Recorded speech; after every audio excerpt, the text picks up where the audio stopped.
ನಮಸ್ಕಾರ. ಆರೋಗ್ಯ ರಹಸ್ಯ ವಿಶೇಷ ಕಾರ್ಯಕ್ರಮಕ್ಕೆ ಸ್ವಾಗತ. ನಾನು ಸುನಿಧಿ ಮಂಜುನಾಥ್. ನಾವು ನಮ್ಮ ಆರೋಗ್ಯದ ಬಗ್ಗೆ ಒಂದು ವಿಶೇಷ ಕಾಳಜಿಯನ್ನು ಇರುವಂಥ ಕಾರಣ ಈ ಒಂದು ಕಾರ್ಯಕ್ರಮವನ್ನು ನಡೆಸ್ತಾ ಇದ್ದೀವಿ. ಹಾಗಾಗಿ ಇವತ್ತೊಂದು ವಿಶೇಷ ವಿಷಯದ ಬಗ್ಗೆ ಮಾತಾಡೋಣ. ನಾವೆಲ್ಲರೂ ಕೂಡ ಗೋಡೆ ಮೇಲೆ ಕೈಗೆ ಕಟ್ಟಿರುವಂಥ ಗಡಿಯಾರದ ಅನುಸಾರವಾಗಿ ನಮ್ಮ ಜೀವನವನ್ನು ನಡೆಸ್ಕೊಂಡು ಹೋಗ್ತಾ ಇದ್ದೀವಿ. ಆದರೆ ಜೀವನದ ನಿಜವಾದ ಗಡಿಯಾರ ಯಾವುದು, ಅದು ಎಲ್ಲಿದೆ, ಇದು ನಮಗೆ ಗೊತ್ತಾ? ಇಲ್ಲ. ಇದರ ಬಗ್ಗೆ ತಿಳಿದುಕೊಳ್ಳುವಂಥ ಪ್ರಯತ್ನ ಮಾಡಿದೀವ? ಇಲ್ಲ. ಹಾಗಾಗಿ ಇದನ್ನ ತಿಳಿಸ್ಕೊಡೋದಕ್ಕೆ ಇವತ್ತು ನಮ್ಮ ಜೊತೆ ಇದ್ದಾರೆ ಶ್ರೀಮಾನ್ ಶ್ರೀ ಪುರುಷೋತ್ತಮ್ ದೇಶಿಕ್ ಗುರೂಜಿ. ಅವರನ್ನ ಕಾರ್ಯಕ್ರಮಕ್ಕೆ ಸ್ವಾಗತಿಸೋಣ. ಸ್ವಾಗತ ಗುರುಗಳೇ. ನಮಸ್ಕಾರ ಗುರುಗಳೇ, ಹಾಗಾದ್ರೆ ಜೀವನದ ನಿಜವಾದ ಗಡಿಯಾರ ಯಾವುದು, ಅದು ಎಲ್ಲಿದೆ? ಹರಿ ಓಂ ಶ್ರೀ ಗುರುಭ್ಯೋ ನಮಃ. ನಿನ್ನೆ ವಿಚಾರವನ್ನು ಮಾತಾಡ್ವಿ. ತಂದೆ ತಾಯಿ ಮಾಡಿರ್ತಕ್ಕಂತಹ ತಪ್ಪು ಮಗು ಅನುಭವಿಸುತ್ತೆ ಅಂತ. ಹೌದು.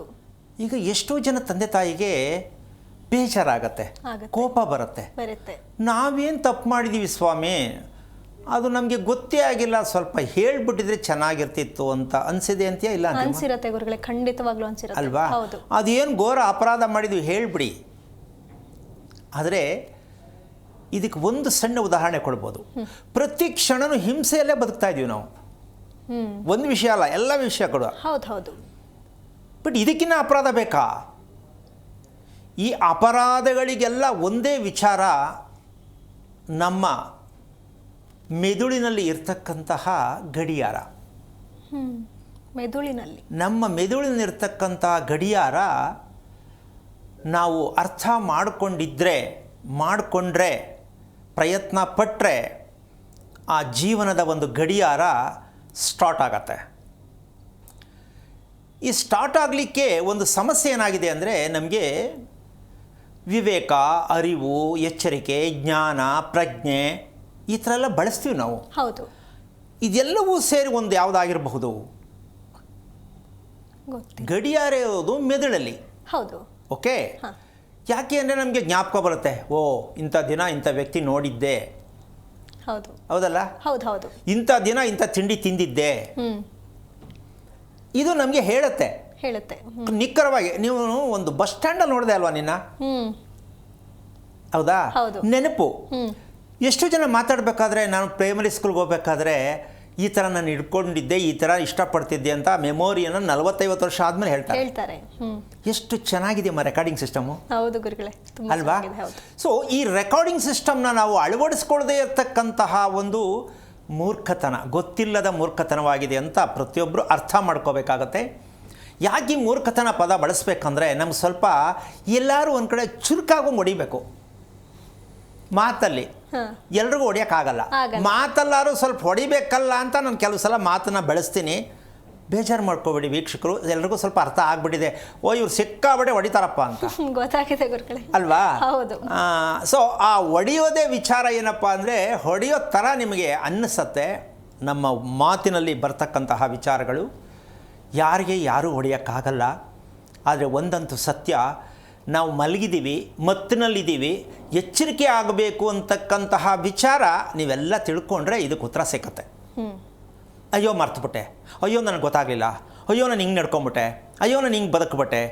ಈ ಎಚ್ಚರಿಕೆಯನ್ನು ನೀವು ಪ್ರತಿದಿನ ಸ್ವಲ್ಪ ಅವಾಗವಾಗ ಮೆಲ್ಕು ಹಾಕಲಿ ಅಂತಕ್ಕಂತಹ ಒಂದು ಮಾಹಿತಿಯನ್ನು ಈ ಆರೋಗ್ಯ ರಹಸ್ಯ ಕಾರ್ಯಕ್ರಮದಲ್ಲಿ ಆದಷ್ಟು ಮಟ್ಟಕ್ಕೂ ಬೆಳಗಿನ ಸಮಯ ಏನಕ್ಕೆ ಹಾಕ್ಕೊಂಡು ಅಂತ ಅಂದರೆ, ಸಾಯಂಕಾಲ ತನಕ ಸ್ವಲ್ಪ ಏನಾದರೂ ಎಚ್ಚರಿಕೆ ತಗೊಳ್ಳಿ ಅನ್ನೋ ಒಂದು ಮಾಹಿತಿಗೋಸ್ಕರವಾಗಿ ಈ ಕಾರ್ಯಕ್ರಮವನ್ನು ಬದಲಾವಣೆ ಮಾಡಿರ್ತಕ್ಕಂತಹ ಒಂದು ಮೂಲ ಕಾರಣ ಆಗಿದೆ. ಸಂಜೆ ಮೇಲೆ ನೋಡಿದ್ರೆ ಅಯ್ಯೋ ರಾತ್ರಿ ಮಲಗೋ ಟೈಮ್ಗೆ ಏನೇನೋ ತಲೆ ಕೆಡಿಸ್ಕೊಳಕ್ಕಾಗಲ್ಲ. ಅಂದರೆ ಬೆಳಿಗ್ಗಿಂದ ಸ್ವಲ್ಪ ಅದನ್ನು ನೀವು ಮನಸ್ಸಿಗೆ ತಗೊಳ್ಳಿ ಅನ್ನೋ ಉದ್ದೇಶದಿಂದ ಈ ಕಾರ್ಯಕ್ರಮದ ಸಮಯವನ್ನು ಬದಲಾವಣೆ ಮಾಡೋದಕ್ಕೂ ಇದು ಮೂಲ ಕಾರಣ ಆಗಿದೆ. ಅದಕ್ಕೆ ಇನ್ನೂ ಎಷ್ಟೋ ಜನ ಯಾಕೆ ಬರ್ತಾ ಇಲ್ಲ ಅಂತ ಇನ್ನೂ ಪ್ರಶ್ನೆಲೇ ಇದ್ದಾರೆ. ಈಗ ಇವರು ತೂಕಡಿಸ್ತಾವ್ರೆ ಅಂತನ, ಪ್ರಯತ್ನ ಮಾಡ್ತಾ ಇಲ್ಲ ಅಂತನ? ಪ್ರಯತ್ನ ಮಾಡ್ತಿಲ್ಲ ಗುರುಗಳೇ, ಆಲ್ರೆಡಿ ತೋರಿಸ್ತಿದ್ದಾರೆ. ಹೌದಾ? ಆದರೂ ಯಾಕೋ ಬರ್ತಾ ಇಲ್ಲ. ಏನು ಹೇಳೋಣ, ಅರ್ಥ ಆಗ್ತಾ ಇಲ್ಲ ನನಗೆ, ಏನು ಮಾಡೋಕ್ಕಾಗಲ್ಲ. ಈಗ ಮಲಗವ್ರೆ ಅಂತ ಎಚ್ಚರಿಕೆ ಅಂದಿದ್ದಾರೆ ಜನ, ಮಲಗಿದ್ದಾರೆ ಅಂತ ಈಗ ನೀವೇ ತಿಳ್ಕೊಂಬಿಡಿ. ಯಾಕೆ ಅಂದರೆ, ಸೊ ನಾವು ನಿದ್ದೆಯಲ್ಲಿ ಮಲಗಿರೋದಲ್ಲ, ಅಯ್ಯೋ ಮಾತಾಡ್ತಾ ಇರ್ತೀವಿ, ಕಣ್ಣಲ್ಲಿ ನೋಡ್ತಾ ಇರ್ತೀವಿ, ಕಿವಿಲಿ ಕೇಳಿಸ್ಕೊತಾ ಇರ್ತೀವಿ, ನಿದ್ದೆಲ್ಲಿದ್ದೀವಿ. ಹೌದು. ನಾನು ಹೇಳಿದ್ದು ಏನು ಅರ್ಥ ಆಯ್ತಾ ಅಂದರೆ ಏನು ಹೇಳಿದೆ ಇನ್ನೊಂದ್ಸಲ ಹೇಳು. ಹೇಳ್ತಾರೆ. ಸೊ ಈ ಮಟ್ಟಕ್ಕೆ ಹೊರಟೋಗಿದ್ದೀವಿ ನಾವು. ಹೌದು. ಈ ರಹಸ್ಯಕ್ಕೆ ಕಾರಣಕರ್ತನಾಗಿರ್ತಕ್ಕಂತಹ ಶ್ರೀಮನ್ನಾರಾಯಣನ ಪಾದ ಕಮಲಿಗೆ ಕೋಟಿ ಕೋಟಿ ನಮನಗಳನ್ನ ಅರ್ಪಣೆಯನ್ನು ಮಾಡಿ ವಿಷಯಕ್ಕೆ ಬರೋದೇ ಆದರೆ ನಾವು ಒಂದು ವಿಚಾರವನ್ನು ತಿಳ್ಕೋಬೇಕು. ಏನು? ಭಗವಂತನನ್ನು ನಾವು ಪ್ರತಿಯೊಂದು ಕ್ಷಣದಲ್ಲೂ ನಾವು ಬಳಸಬೇಕು ಅಂತಕ್ಕಂಥದ್ದು ಗೊತ್ತಾಗಿಲ್ಲಮ್ಮ ನಮಗೆ. ಗೊತ್ತಾಗಿಲ್ಲ ಗುರುಗಳೇ. ಪ್ರತಿ ಕ್ಷಣನೂ ಭಗವಂತನ ಬಳಸ್ಬೇಕು ನಾವು. ಹೆಜ್ಜೆ ಹೆಜ್ಜೆಗೂ ಭಗವಂತನ ಬಳಸಬೇಕು. ಹಂಗಂತ ಭಗವಂತನ ಮುಂದೆ ಕುತ್ಕೊಳ್ಳಿ ಅಂತ ಹೇಳ್ತೀರಾ ಗುರುಗಳೇ, ಅಥವಾ ಪೂಜೆ ಮಾಡ್ತಾ ಇರಿ ಅಂತ ಹೇಳ್ತೀರಾ ಗುರುಗಳೇ? ಈ ಥರ ಹಲವಾರು ಪ್ರಶ್ನೆಗಳು ಬರುತ್ತೆ. ಅಂದರೆ ಬಳಸೋದು ಅಂದರೆ ಹೇಗೆ ಅಂತ ಅದನ್ನೇ ಹೇಳೋಣ ಇವತ್ತು. ಪ್ರತಿ ಕ್ಷಣವೂ ಭಗವಂತನನ್ನು ಬಳಸುವ ವಿಧಾನ ಹೇಗೆ, ಯಾವುದು ಅನ್ನೋ ಸತ್ಯವನ್ನು ತಿಳಿಸೋದಕ್ಕೆ ಪ್ರಯತ್ನ ಮಾಡ್ತಾ ಇದ್ದೀನಿ. ಅದನ್ನು ಪ್ರಯತ್ನ ಮಾಡಿ ನೀವು ಸದಾ ದೇವರು ಅಂತಕ್ಕಂಥದ್ದು ನಾವು ಸದಾ ಉಸಿರಾಡ್ತಾ ಇದೀವೋ ಇಲ್ವಮ್ಮ? ಉಸಿರಾಡ್ತಿದ್ದೀವಿ ಗುರುಗಳೇ. ಉಸಿರಲ್ಲಿ ಭಗವಂತ ಇದಾನ ಇಲ್ವಮ್ಮ? ಇದಾನೆ ಗುರುಗಳೇ. ನಾವು ಯಾಕೆ ಅವ್ರನ್ನ ಕೂರಿಸಬಾರ್ದು ಮನೆ ಒಳಗಡೆ? ಓಕೆ. ನಮ್ಮ ಉಸಿರಾಟದ ಪ್ರಮಾಣವನ್ನು, ಸತ್ಯವನ್ನು, ಶಕ್ತಿಯನ್ನು ಮನೆ ಒಳಗಡೆ ಕೂರಿಸ್ಕೊಂಡ್ರೆ ಆಯ್ತಲ್ಲ ಅಲ್ವಾ? ಹೌದು. ಯಾಕೆ ಅಂದರೆ ನಮ್ಮ ಉಸಿರಾಟದ ಪೂರ್ಣವಾಗಿರ್ತಕ್ಕಂಥ ಒಂದು ದಿನಕ್ಕೆ, ಒಂದು ನಿಮಿಷಕ್ಕೆ, ಒಂದು ಸೆಕೆಂಡಿಗೆ ಇಷ್ಟು ಉಸಿರಾಟ ಆಡ್ತೀವಿ. ಇದು ವೈಜ್ಞಾನಿಕವಾದ ವಿಚಾರ. ಹೌದು. ಫೈನ್. ನೀನು ಎಷ್ಟು ಉಸಿರಾಡದೆ, ಹೇಗೆ ಉಸಿರಾಡದೆ ಒಂದು ಕಡೆ ಇರಲಿ. ಈಗ ನಮಗೆ ಸದಾ ಅದು ನಮಗೆ ಕವರ್ ಮಾಡ್ತಾ ಇರಬೇಕು. ನಮ್ಮ ದೇಹದ ಮೇಲೆ ಅಪ್ಲೈ ಆಗಬೇಕು, ನಮ್ಮ ಮನಸ್ಸಿನ ಮೇಲೆ ಅಪ್ಲೈ ಆಗಬೇಕು. ಇದಕ್ಕೆ ಮನಸ್ಸಿನ ತರಬೇತಿ ಯಾವುದು ಅನ್ನೋ ಪ್ರಶ್ನೆಗೆ ಇವತ್ತು ಉತ್ತರ. ತರಬೇತಿ ಬೇಕಾ ಬೇಡ? ಕೆಲಸ ಮಾಡಿ ಸಂಪಾದನೆ ಮಾಡೋಕೆ 15ರಿಂದ 20 ವರ್ಷ ಓದಬೇಕು. ಹೌದು ಅಲ್ವಾ? ಹೌದು. ಆ 20 ವರ್ಷ ಓದ್ರೂ ಕೆಲಸ ಸಿಗುತ್ತಾ ಇಲ್ಲೋ ಗೊತ್ತಿಲ್ಲ. ಮುಂದೆ ಏನೋ ಗೊತ್ತಿಲ್ಲ. ಮದುವೆನಾ ಆಗಲ್ಲ, ಕೆಲಸನಾ ಆಗ್ತಾ ಇಲ್ಲ, ಬದುಕ್ತೀಯಾ ಗೊತ್ತಿಲ್ಲ. ಸೊ ಇದಕ್ಕೆಲ್ಲ ಕ್ವಶನ್ ಮಾರ್ಕಲ್ಲೇ ಇದ್ದೀವಿ ಅಂದಮೇಲೆ ನಾವು ಪ್ರತಿಕ್ಷಣ ಅನುಭವಿಸ್ತಾ ಇದೀವ ಇಲ್ವಾ? ಅನುಭವಿಸ್ತಿದ್ದೀವಿ ಗುರುಗಳೇ. ಅಂತಹ ಒಂದು ರಹಸ್ಯವನ್ನು ಈಗ ಒಂದು ಗಡಿಯಾರ ಅಂದರೆ ಯಾವುದು ಅಂತಕ್ಕಂತಹ ವಿಚಾರವನ್ನು ಈಗ ಚಿತ್ರಣದ ಮೂಲಕವಾಗಿ ಸ್ವಲ್ಪ ನೀವು ಅರ್ಥ ಮಾಡ್ಕೊಂಬಿಟ್ರೆ ಭಗವಂತನಿಗೂ ನಮ್ಮಲ್ಲಿರುವ ಗಡಿಯಾರಕ್ಕೂ ಯಾವ ರೀತಿ ಸಂಬಂಧ ಇದೆ ಅಂತಕ್ಕಂಥದ್ದನ್ನು ಒಂದು ಸಲ ನೋಡ್ಕೊಂಬಿಡಿ, ಅರ್ಥ ಆಗತ್ತೆ. ಒಂಚೂರು ಕಿವಿಲಿ ಕೇಳಿಸ್ಕೊಂಬಿಡಿ. ಏನಕ್ಕಿದು ದೇವ್ರು ಯಾಕೆ ತೋರಿಸಿದ್ರು? ಗಡಿಯಾರ ಇಲ್ಲಿದೆ ಅಂದರೆ ಭಗವಂತನ ಕಾಲು ಎಲ್ಲಿತ್ತಮ್ಮ? ಭೂಮಿ ಮೇಲೆ ಇತ್ತು. ಹೌದು. ಹೌದಾ? ಹೌದು. ನಾವು ವಾಸ ಮಾಡುತ್ತಿರುವುದು ಭೂಮಿ ಮೇಲೆ. ಹೌದು. ಈಗ ಭೂಮಿನ ಏನಕ್ಕೆ ಹೋಲಿಸ್ಬೋದು? ತೊರೆದು ಜೀವಿಸಬಹುದೇ ಹರಿನಿನ್ನ ಚರಣವ. ಈ ಭೂಮಿ ಭಗವಂತನ ಪಾದ. ನಾವು ವಾಸ ಮಾಡುತ್ತಿರುವ ಭೂಮಿ ಭಗವಂತನ ಪಾದ ಅಂದರೆ ನಾವು ಯಾವ ಮಟ್ಟಕ್ಕೆ ಮನೆಯನ್ನ ನಾವು ಗುರುತಿಸ್ತಾ ಇದ್ದೀವಿ ಅಂತ ಸ್ವಲ್ಪ ಯೋಚನೆ ಮಾಡಬೇಕು. ನಾವು ಕಟ್ಟುತ್ತಿರುವ ಮನೆಯಲ್ಲಿ ಭಗವಂತನನ್ನ ಕೂರಿಸ್ಲಿಕ್ಕಾಗಿದೆಯಾ ಅಂತ ದಯವಿಟ್ಟು ಯೋಚನೆ ಮಾಡಿ. ಆಗಿದೆಯಾ? ಸಾಧ್ಯ ಆಗಿದೆಯಾ? ಇಲ್ಲವೇ ಇಲ್ಲ. ಈಗ ಅದನ್ನು ಇನ್ನೊಮ್ಮೆ ಒಂದು ಸ್ವಲ್ಪ ಗಡಿಯಾರ ಒಂಚೂರು ತೋರಿಸ್ಬಿಟ್ಟು ಹಿಂಗೆ ಹೇಳ್ತೀನಿ. ಯಾಕೆಂದರೆ ಆ ಗಡಿಯಾರದಲ್ಲಿ ಸ್ವಲ್ಪ ಏನು ಅಂತ ಕೆಲವರು ನೋಡಿ, ಇಲ್ಲಿ 27 ನಕ್ಷತ್ರ ಕೂಡ ಗಡಿಯಾರ ಸುತ್ತಾ ಇದೆ. ನಾವು ಕೇಳ್ತೀವಿ ಯಾಕೆ ಕೊಡ್ತು ಮಗು ಈ ನಕ್ಷತ್ರದಲ್ಲಿ, ಯಾಕೆ ಕೊಡ್ತು ಈ ಮಗು ಈ ನಕ್ಷತ್ರದಲ್ಲಿ ಅಂತ ಕೇಳ್ತೀವಲ್ಲ. ಈಗ ನೋಡಮ್ಮ, ಆ ಇರ್ತಕ್ಕಂತಹ ಭೂಮಿ ಅಂತ ಏನು ಕಾಣಿಸ್ತಾ ಇದೆ, ಆ ಭೂಮಿಯಲ್ಲಿ ಇರ್ತಕ್ಕಂತಹ ಸುತ್ತ ಇರ್ತಕ್ಕಂಥ ನಕ್ಷತ್ರಗಳು 27 ಇದೆ. ಈಗ ಈ ಮನೆಯಲ್ಲಿ 27 ನಕ್ಷತ್ರವನ್ನು ನಾನು ಕೂರಿಸ್ಕೊಂಡಾಗ ಮನೆಯವ್ರ ಶಾಸ್ತ್ರನ ಕೇಳೋದು ಬೇಡ. ನನ್ನ ಮಗಳಿಗೆ ಹೆಂಗೈತೆ ನೋಡಿ, ನನ್ನ ಗಂಡನಿಗೆ ಹೆಂಗೈತೆ ನೋಡಿ, ನನ್ನ ಚಿಕ್ಕ ಮಗನಿಗೆ ಹೆಂಗೈತೆ ನೋಡಿ. ಅಲ್ಲ ರೀ, ನಿಮ್ಮ ಮನೆ ಒಳಗಡೆ ಎಲ್ಲರೂ ಕೂತಿದಾರಲ್ಲ. ಈ ಸತ್ಯ ನಮ್ಮ ಜನಕ್ಕೆ ಅರ್ಥ ಆಗಿದೆಯಾ? ಬೇಡ. ನಮ್ಮ ಭಾರತ ದೇಶದ ಇತಿಹಾಸದಲ್ಲಿ ಗಡಿಯಾರ ನೋಡಿ ಬದುಕ್ತಾ ಇದ್ದೀವಿ ಅಂದರೆ ನಮ್ಮ ಮೆದುಳಿನ ಗಡಿಯಾರವನ್ನು ನಕ್ಷತ್ರ ಯಾವುದು? ಮಗುವಿನ ಮನಸ್ಥಿತಿಯನ್ನು ತೋರಿಸುತ್ತೆ. ನಕ್ಷತ್ರ ಯಾಕೆ ಬೇಕು, ನಕ್ಷತ್ರದಿಂದ ಏನು ತಿಳ್ಕೋಬೇಕು ಅಂತಕ್ಕಂಥ ಪ್ರತಿಯೊಬ್ಬರು ಅರ್ಥ ಮಾಡಿಸ್ತಕ್ಕಂಥದ್ದಿದೆ. ಇದನ್ನು ಪ್ರಪಂಚದಲ್ಲಿ ಯಾವ ಜ್ಯೋತಿಷ್ಯ ಕಾರ್ಯಕ್ರಮದಲ್ಲೂ, ಪ್ರಪಂಚದ ಇತಿಹಾಸದಲ್ಲಿ ಯಾವುದೇ ಜ್ಯೋತಿಷಿ ನಕ್ಷತ್ರಗಳು ಮನೆಯ ಒಳಗಡೆ ಇದೆ ಅಂತಕ್ಕಂಥ ವಿಚಾರ ಯಾವುದೇ ಗ್ರಂಥದಲ್ಲಿ, ಯಾವುದೇ ಭಾಗವತ, ಯಾವುದೇ ಭಗವದ್ಗೀತೆ, ಪ್ರತಿಯೊಂದು ವಿಚಾರದಲ್ಲಿ ನೀವು ಎಷ್ಟು ಪವಿತ್ರವಾದ ಗ್ರಂಥಗಳನ್ನು ನೋಡ್ತೀರೋ ಅಲ್ಲಿ ಈ ಟಾಪಿಕ್ ಇಲ್ಲ. ಇದ್ದರೂ ನಿಮ್ಗೆ ಅರ್ಥ ಆಗಿಲ್ಲ. ಯಾಕೆಂದರೆ ಮನೆಯಲ್ಲಿ ನಾವು ಶಾಸ್ತ್ರ ಕೇಳೋ ವಾಡಿಕೆ ಇಟ್ಕೊಂಡಿರ್ತಕ್ಕಂಥವ್ರಿಗೆ ಮನೆಯ ಒಳಗಡೆ ನಮ್ಮ ನಕ್ಷತ್ರಗಳು ರಾಶಿಗಳು ಸೇರಿದೆ ಅಂತಕ್ಕಂಥ ಸತ್ಯ ಯಾವತ್ತು ಅರ್ಥ ಆಗತ್ತೆ ಅಂತ ನನ್ನ ಪ್ರಶ್ನೆ. ನಿಮ್ಮ ವಾಸದ ಮನೆ, ವಾಸಕ್ಕೆ ಮನೆ ಕಟ್ತೀರಾ ಅಂತ ಅನ್ಕೊಂಡಿದ್ದೀರಾ? ಇಲ್ಲ, ನಮ್ಮ ಮನೆ ಇರೋ ಕುಟುಂಬದವ್ರು ಎಲ್ಲರಿಗೂ ಮನೆಯನ್ನು ಕಟ್ಟಿದ್ದೀನಿ ಅಂತ ಹೇಳ್ತಿದ್ದೀರಾ. ಆದರೆ ನಿಮ್ಮ ಮನೆಯ ಕುಟುಂಬದವರ ನಕ್ಷತ್ರ ನಿಮ್ಮ ಮನೆಯಲ್ಲಿ ಇದೆಯಾ? ಇಲ್ವಲ್ಲ. ಇಲ್ಲ ಗುರುಗಳೇ. ಹೌದಾ? ಹೌದು. ಜೊತೆಗೆ ಇದಕ್ಕೊಂದು ಸಣ್ಣ ಉದಾಹರಣೆ ಕೊಡ್ತೀನಿ. ದೇವಸ್ಥಾನಕ್ಕೆ ಹೋಗ್ತೀರಾ, ದೇವಸ್ಥಾನದಲ್ಲಿ ಗರ್ಭಗುಡಿ ಅಂತ ಇರುತ್ತೆ. ಆ ಗರ್ಭಗುಡಿ ಉದ್ದ ತುಂಡ ಇಲ್ಲ. ಹೌದಲ್ಲ? ಹೌದು. 4 ಮೂಲೆ ಒಂದೇ ಇದೆ. ಹೌದು. ಆ 4 ಮೂಲೆ ಒಂದಿರ್ತಕ್ಕಂಥದ್ದು ದೇವರು ಇರ್ತಕ್ಕಂಥ ಜಾಗ ಅಂತ ಗೊತ್ತಾಗಿದೆ ನಿಮಗೆ. ಗೊತ್ತಾಗಿದೆ. ಮನೆಯಲ್ಲಿ ಏನು ಬಂದೈತೆ ರೋಗ ಕೂರಿಸ್ಕೊಳಕ್ಕೆ. ಯಾಕೆ ಪದ ಬಳಸ್ತಾ ಇದ್ದೀನಿ ಅಂದರೆ, ನಮ್ಗೇನ್ರಿ ಬಂದಿದೆ ರೋಗ? ದೇವಸ್ಥಾನಕ್ಕೆ ಎಷ್ಟೋ ದೂರದಿಂದ ಹೋಗಿ ದೇವ್ರ ಕೈ ಮುಗಿದು ಒಳ್ಳೇದಾಗತ್ತೆ ಅನ್ನೋ ನಾವು ಮನೆಯಲ್ಲಿ ಎಲ್ರಿಗೂ ಒಳ್ಳೇದಾಗತ್ತೆ, ಎಲ್ಲರನ್ನೂ ಕರ್ಕೊಂಡು ಹೋಗಾಗತ್ತೆ ದೇವಸ್ಥಾನಕ್ಕೆ? ಇಲ್ಲ. ಗಂಡ ಒಬ್ಬರು ಹೆಂಡತಿ ಒಪ್ಪಲ್ಲ, ಹೆಂಡತಿ ಒಬ್ಬರು ಗಂಡ ಒಪ್ಪಲ್ಲ, ಇವರಿಬ್ರು ಒಬ್ಬರು ಮಕ್ಕಳು ಒಪ್ಪಲ್ಲ. ಅಲ್ವಾ? ಸೊ ಹೀಗಾಗಿ ಪ್ರತಿದಿನ ದೇವಸ್ಥಾನಕ್ಕೆ ಹೋಗೋಣ, ಓಕೆ ಆಯಿತು, ಕರ್ಕೊಂಡೇ ಹೋಗೋಣ, ಎಲ್ಲರೂ ನೋಡೇ ಬಿಡೋಣ ಒಳ್ಳೇದಾಗಲಿ ಅಂತ ಹೋಗ್ತಾರೆ. ಎಷ್ಟು ದಿನ ಹೋಗ್ತೀರಾ? ಎಷ್ಟು ಸಲ ಹೋಗ್ತೀರಾ? ಅಥವಾ ದೇವಸ್ಥಾನದಲ್ಲೇ ಕೂತ್ಕೋತೀರಾ?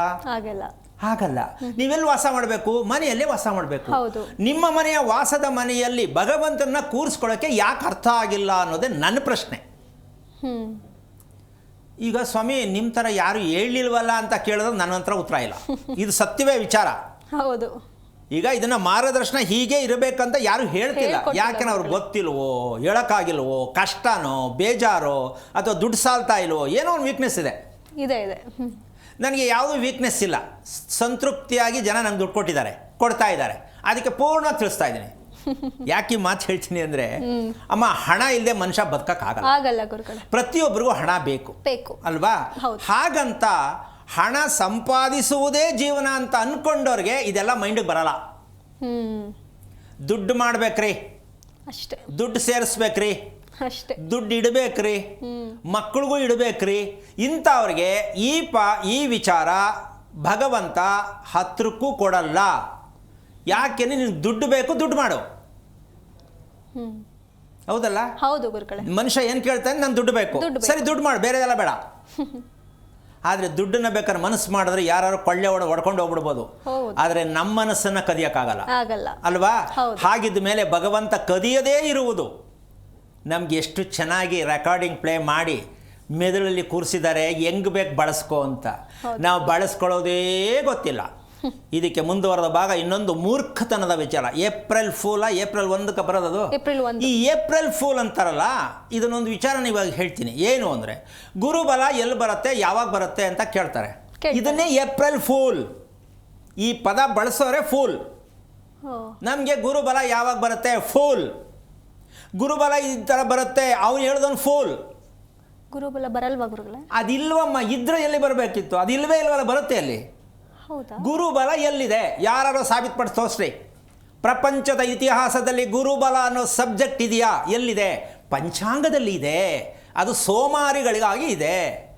ಯಾಕೆ? ದುಡ್ಡು ಮಾಡೋಕ್ಕೆ. ಪಂಚಾಂಗದಲ್ಲಿ ಗುರುಬಲ ತೋರಿಸ್ತಕ್ಕಂಥ ಹೇಳ್ತಕ್ಕಂಥ ಶತಮೂರ್ಖರು, ಅವ್ರ ಹತ್ರ ಹೋಗಿ ಕೇಳ್ತಕ್ಕಂಥ ನಾವ್ಯಾರು? ನಾನು ಪ್ರಶ್ನೆ ಅದಕ್ಕೆ ಹೇಳೋಕ್ಕಾಗಲ್ಲ, ಹೆಸರ ನೀವೇ ಹಾಕ್ಕೊಳ್ಳಿ. ಗುರುಬಲ ಇದೆ ಅಂತ ಸಾಬೀತುಪಡಿಸೋಕ್ಕೆ ಯಾವನ ಕೈಲಾರು ಇದ್ದರೆ ಅವನು ಜೀವ ಸಹಿತ ಹುಟ್ಟಿದ್ರೆ, ಇದಕ್ಕೇನು ಹೇಳ್ತೀವಿ ಅಂದರೆ ಜೀವಂತ ಗ್ರಹ ಅಂತೀವಿ. ಏನು ಹೇಳ್ತೀವಿ? ಜೀವಂತ ಗ್ರಹ ಅಂತೀವಿ. ನಾವು ಕೇಳ್ತಿರೋ ಶಾಸ್ತ್ರದಲ್ಲಿ ಯಾವುದು?